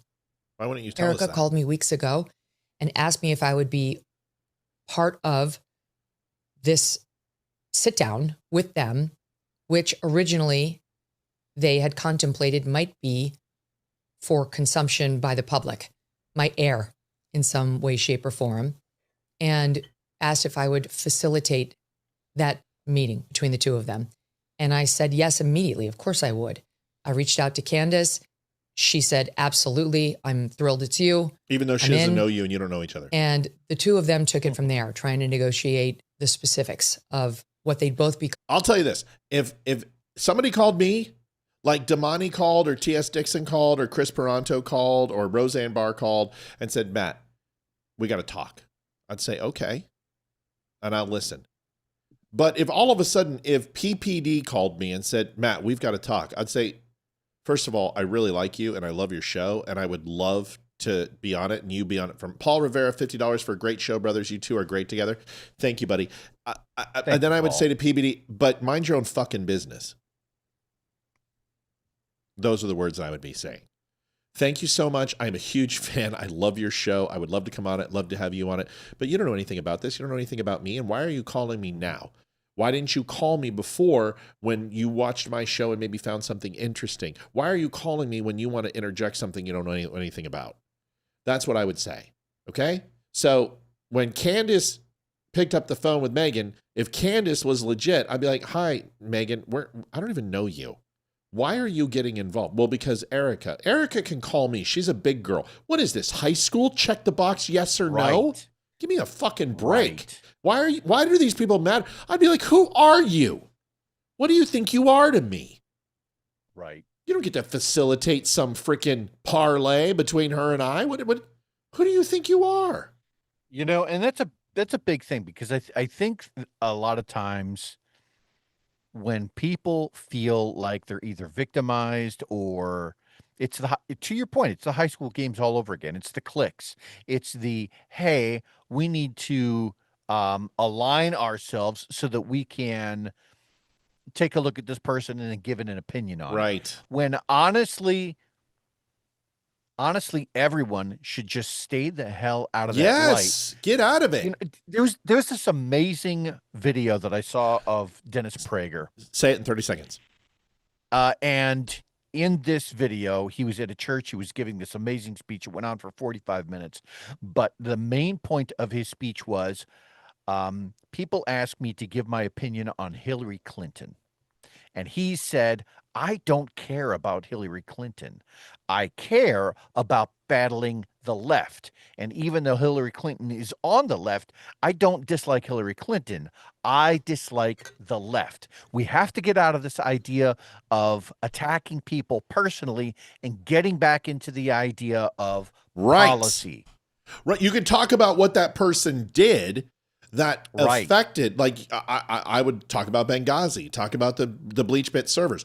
That's different. Sure. But attacking the person individually, always attack their actions. Always, and you don't even have to attack it, but hold them accountable when they make mistakes, friend or foe. I don't care. Right. If Leeroy does something stupid, I expect that he will know that I will hold him accountable and vice versa.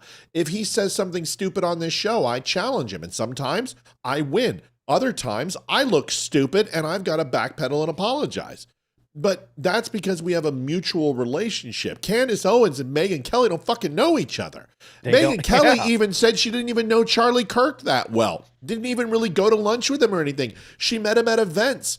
Why are you involved? There's too many freaking chiefs and not enough Indians. We got to finish this, man. I got to keep going. Listen to this and then comment on it afterwards. Yeah. Comfortable with where, when. Because this is the part that doesn't doesn't reflect well on Megyn Kelly when she's telling her friends who didn't know what she was hiding to F off. Like they're somehow accountable for you keeping a secret and they were supposed to know about it. Maybe you could have told them. If they were your friends, your inner circle, you go, hey, I'm working on a treaty between these two, and we're behind the scenes, and it's very fragile. I don't want to screw it up. What do you mean? Why can't you say that? And then you hold them accountable because you didn't tell them? Fuck you. Etc. Right. And eventually it changed after they hit some roadblocks. Again, that's for someone else to tell you about if they so choose. I understand my core audience knows who I am and would never have assumed the worst about me, that I was just abandoning Erica or getting ready to pounce on Candace and, insert myself into this on one side. I'm not getting ready to do that. And I don't want that. I don't think that's God's role for me here. I really fully believe God's role for me here is to possibly play a role in getting this whole thing to a better place. Think he cares? I think I might be in a position to help. I think God might have a little bit more in his hand versus you and Candace Owens and not. But sitting here in my studio in Connecticut, just slinging mud at one side or the other, or tearing people down, or expressing my disgust, my outrage, that is pointless. Wait, because you're about to do it. My goal and my job here, I think, is to try to understand, yes, where Candace is coming from on this. I know you're not supposed to say it. You're supposed to just immediately condemn her. No. But I love the turning point, guys, and I don't believe for 1 second any of them had anything to do with Charlie's murder. Not for 1 second do I believe that. Didn't say that. So people who care about Candace and love Erica have been in a tough position as this whole thing has escalated, and care about Turning Point, which I deeply do. And I will make sure that their legacy is not destroyed. And I will do everything within my power to help them thrive, including supporting my own kids in forming a Turning Point chapter and going out. Okay. So, all right. So all very up and up, all very highbrow from Megyn. Sounds pretty good. Yeah, $32.95. Or is that old? I already called it out. Yeah, Gotcha. it got stuck. I need to reopen it. So, okay, great. Megyn, appreciate it. As she says, what do you want me to do? Sit around and say horrible, mean shit and evil shit? No, I'm not going to do that. I'm not going to throw people under the bus. I'm not going to do those things. Those things aren't right. They're beneath me. Okay, we get all that. And then she proceeds to go ahead and I'm trying to find the clip. Bear with me, because this is why I care. Because this is exactly why you shouldn't get involved in this shit, because here is what she said just minutes after this. And this isn't about drama. This is about accountability. You just said you weren't going to say horrible shit about Candace. Graduated to blaming Erica for Charlie's murder. She's criticizing her and the media tour. And that is fair game. That piece of it is fair game. So in any event, Candace knows I disagree with her on this. Petty internet people want to turn that into a cat fight between Candace and yours truly, which will fail. She and I actually have only gotten closer over the past couple of months as people try to make me attack her. Oh, God. So fuck off, okay? Whoa. I have no obligation to you to hate the people you hate. Wait, what happened? What happened to you? What happened to you, like, not getting down and castigating aspersions on others and being holier than thou and on a conscript from God?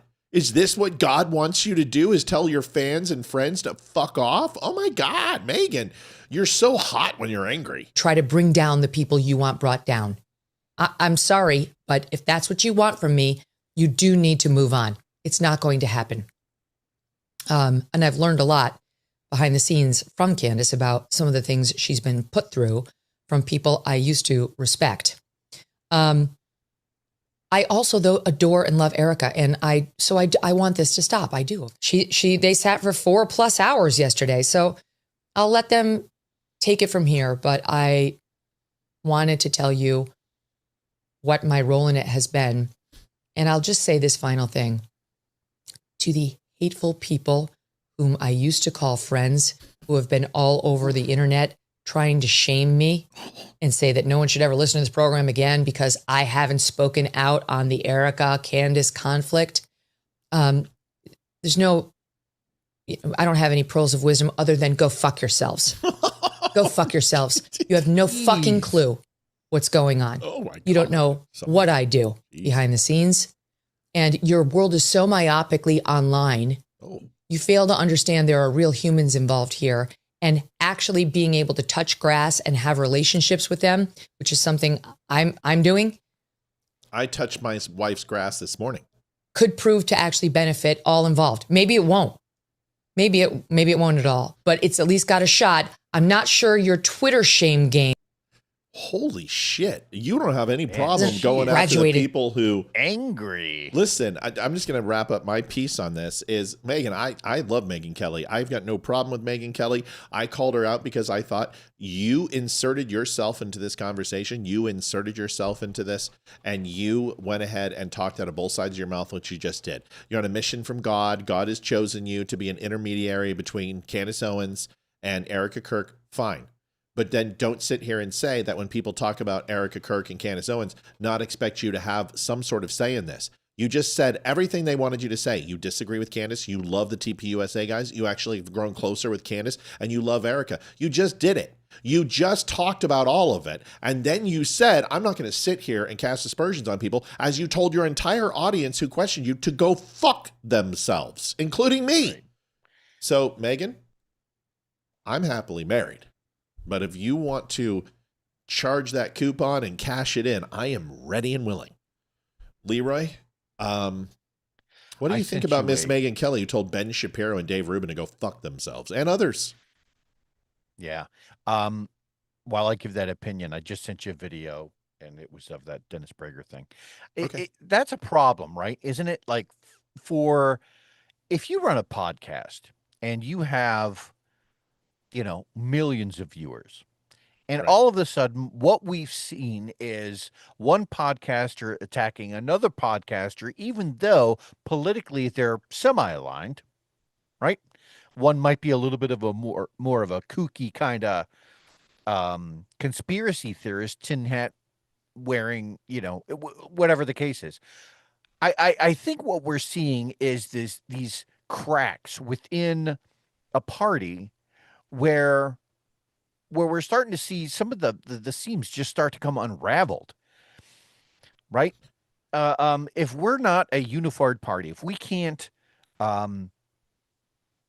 carry out the same message, then when we hit midterms and when we hit the next election, the only thing that people are going to look back on is to look at these different podcasters and these different networks and stories and all of these people who are on the right, supposedly infighting. Yeah. And that's the problem, because we just saw this not that long ago. We had, it was like a week and a half ago when we were looking at the kid with the beanie. I can't think of Tim Pool, where he was losing his mind. Now we're seeing still is Megyn lose her mind. We've seen that Candace is like going off the deep end. And I think we're kind of losing sight of the real of what should be the focus, which is why I sent you that video. Okay. I hear you plugging the damn video. I'm trying to get it all in. Will you hold on? You're fine. I'm going to say something else that is another side of this. This is what happens when you try to control your audience. Yeah. And I'll tell you, I don't know what it's like to have 1 million listeners and followers, but I do know what it's like to have 350,000.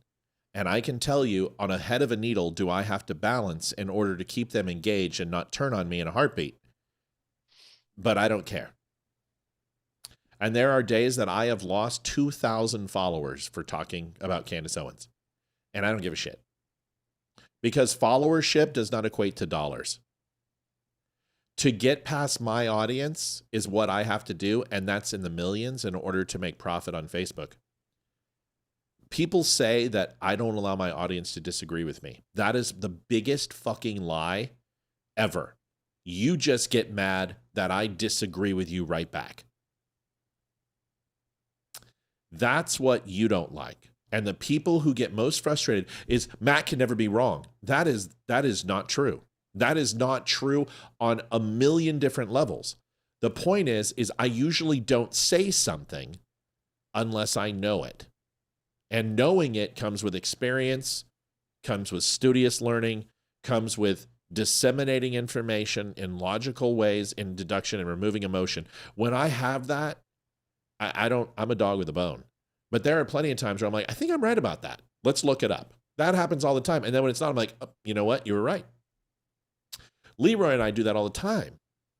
We did that with Somalia voting. We do it all the time. And it's not competitive, because when we're wrong, it doesn't make it, because he knows that I'm a smart fucking guy and I know he's a smart fucking guy. And we don't care if we're wrong.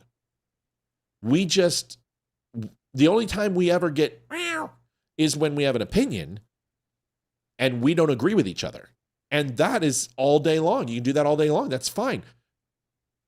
Megan is so out of touch. You just said you need to touch grass. You need to get in touch with your audience. You need to do what I do, because I know when my audience is sick. I know when my audience is having financial troubles. I know when they lose a loved one. I know when they need a prayer. I know when maybe they need a couple $100. I talk to my audience and I covet them, but I also hold them accountable and to a higher standard. So when you are saying you're projecting, Megan, you're feeling that you're becoming an elitist podcaster, that you're losing touch with your audience. You're a millionaire.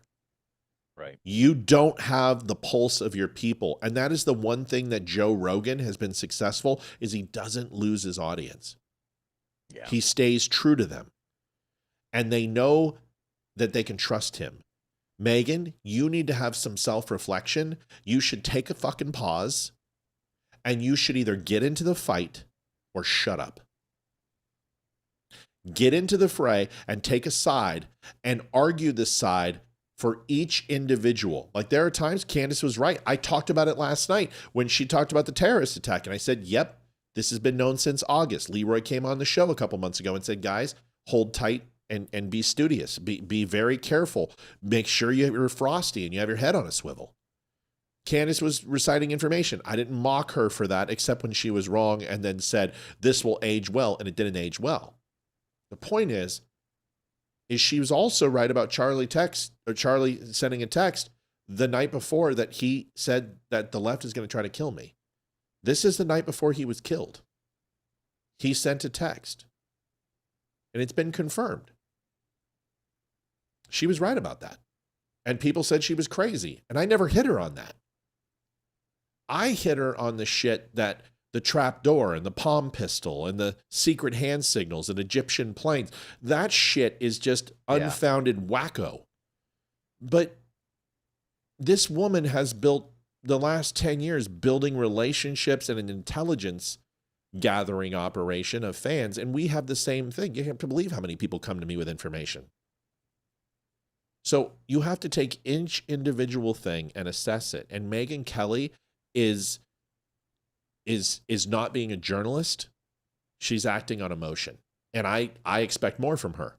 So as a fan, fuck you right back. Now get your shit together and start breaking news, and either get involved and be able to facilitate discussion, because Charlie Kirk was not about telling people to fuck off. Charlie Kirk listened and he entertained people's thoughts. And if you want to do him justice, we were all supposed to pick up the mic and continue the conversation. And you're trying to shut it down. So's Candace and so's others, because you guys are trying to protect your look. There's only a couple people who are really trying to dig into the truth. Crowder's one of them. I'm one of them. And Damani's one of them. Nunn's trying to. We're all trying to dig into the things that are true here. And there's other people who are trying to protect their wallets. That's all I got to say about that. Fair. Sorry, that's a long one, dude. I'm sorry, but it's emotional. No, it completely warranted. I got to show you this. This is important. And, okay, this whole internet phenomenon, and then we're done, of finding somebody and that fits into the proverbial box. This is, and I usually don't put these people's faces up. So I want you to know something right now. In no way, shape, or form do I believe that this gentleman, based upon the information that I have from Providence Police Department, that this man was involved in the shooting. He very well may be. But this is not to be me characterizing him as an assassin or a shooter. But it is going around the internet because this guy is pro-Hamas. He's wearing a keffiyeh right now. And his name is Mustafa Karbosh. And he is at Brown What was his name? University. Mustafa what? Mustafa Karbosh. Karbach. Karbach? Yeah. Yeah. You know him? No. Watch list? What do I need to know? No. No. Okay. No. Fair. I know what that means. Nope. So this gentleman, as of right now, has been labeled as a person whose build is similar. He's very much roughly the same build. Is it Carbon? No, it's not. No, it's Karbach or Karbosh or Karbosh. No, if it's Islamic, it's Karbosh. Harbach. I don't know. I don't know how to pronounce it. But he's got the same build.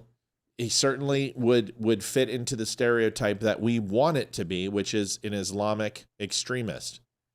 And right now, the problem is that his profile on social media has been erased, and stuff on Brown University has been removed.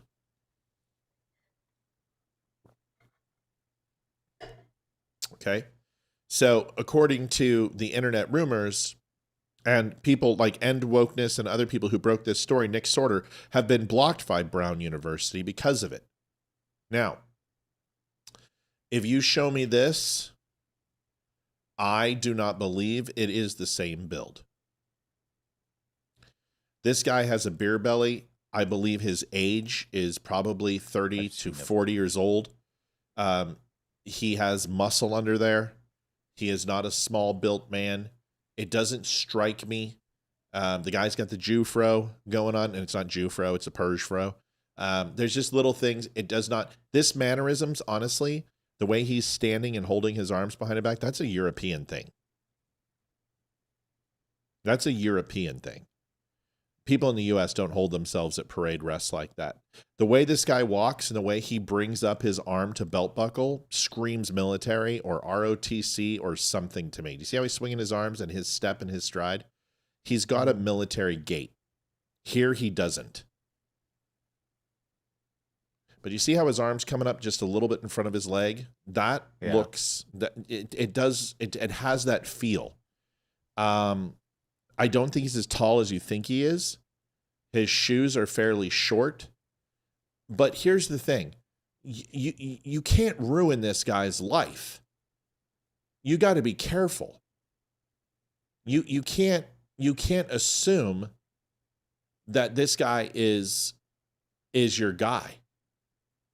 Now, this guy, Mustafa, has a manifesto. I got a copy of it. And it's pretty heavy, man. And it's from the river to the sea. And it's a pretty big one, calling for violence. No doubt. Now, here's the interesting piece that I uncovered that you're going to really be interested at. The Breek Arms 2BO S short 9mm muzzle brake with outside thread, $27.99. This is on Wing Tactical. If you take a look, there is a person, Mustafa K, verified buyer. The best customer service ever. Great price, #1 products. The name Mustafa K in the United States, there's about 275 to 300. The fact that this muzzle brake was used in the shooting, this exact muzzle brake, the odds of that, pretty interesting. So you've got to look at all of these things. This is a good piece of evidence. It's not guaranteed, but the fact that that muzzle brake, according to verified buyer from the United States with the name of Mustafa K, reviewed 9mm, the same caliber used in the Brown shooting. We know it's a 9mm, but we don't know if that was the exact muzzle brake that was used. We don't know, but these are what is known as coincidence, and this is what I tried to tell you. The jacket was going to give him away. I'm telling you, that jacket is still, we found it on Amazon like that. They are going to look at the sale of that jacket and cross-reference it with all the names of Brown University, of all the people that were on the watch list. They're going to find this guy. It's going to take some time. But the inconsistencies in this investigation are bad. And I have about 7 videos that I could show you that I'm not going to, but just trust me when I say this.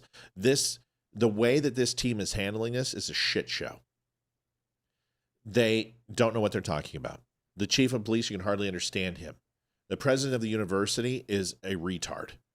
Matt, do they have the weapon or speculation? They do not have the weapon. And once again, they just know it's, according to all reports, it was a 9mm handgun. That's the report. There's also a report that he said something before it, and they have all of the victims locked down. They're not sharing this. And a lot of people are thinking that Brown University is covering things up. Listen, this is the age. If there was the age of enlightenment and there was the golden age and there was the boomer generation, this is the age of I don't believe anything and everything must be questioned. So sometimes you're not going to get the answer. But remember, they were just flipping out over the Luigi Mangione shooting. They were flipping out over Charlie Kirk's assassin in the first 24 hours. I told you guys to hang tight. You need to wait. This takes some time. But if this guy is innocent, no matter how much of a douchebag he is, you're putting people's lives in jeopardy. And Brown could be protecting one of their students. They did address it in the interview. And they said, we have no idea who this guy is. And we heard his name. And they said, this is dangerous. You can't just randomly pick people out. Here's that video. And then I want Leeroy's commentary. And then we're going to wrap it up. I appreciate the extra time tonight. But remember this. They said, why didn't you send off a siren or a fire alarm? And they said, that's not the system we use in mass shootings. Yet it says on their website that the system that they announce, like a fire alarm, is used in any type of shootings or breach of the school. So they're not working together. They're not talking. They're saying that there are no cameras in this building, but that's not what they said yesterday. Then the chief of police comes on here and he's like, the video that we showed you came from inside the building. And then the attorney general goes, it's from the outside. And the chief goes, both inside and outside. Wait a second, I'm sorry, just outside. It's like, okay, too many contra-farconditions here, man. Too many. You got to stop doing that. Here is, I'm just going to show you the him walking because, you know, if someone might recognize him, I don't know. Here's an enhanced video. You can really see that jacket that we pointed out last night. And Leeroy, Twitter found it for me. Huh. They had a picture on Twitter, and right next to it was an ad for the exact jacket. I'm like, this is how the FBI will find him. And then boom, it pulls up right there. And I'm like, they'll cross-reference that with the clothes he's wearing, with the mask, with gun purchases, and all that. Here it is.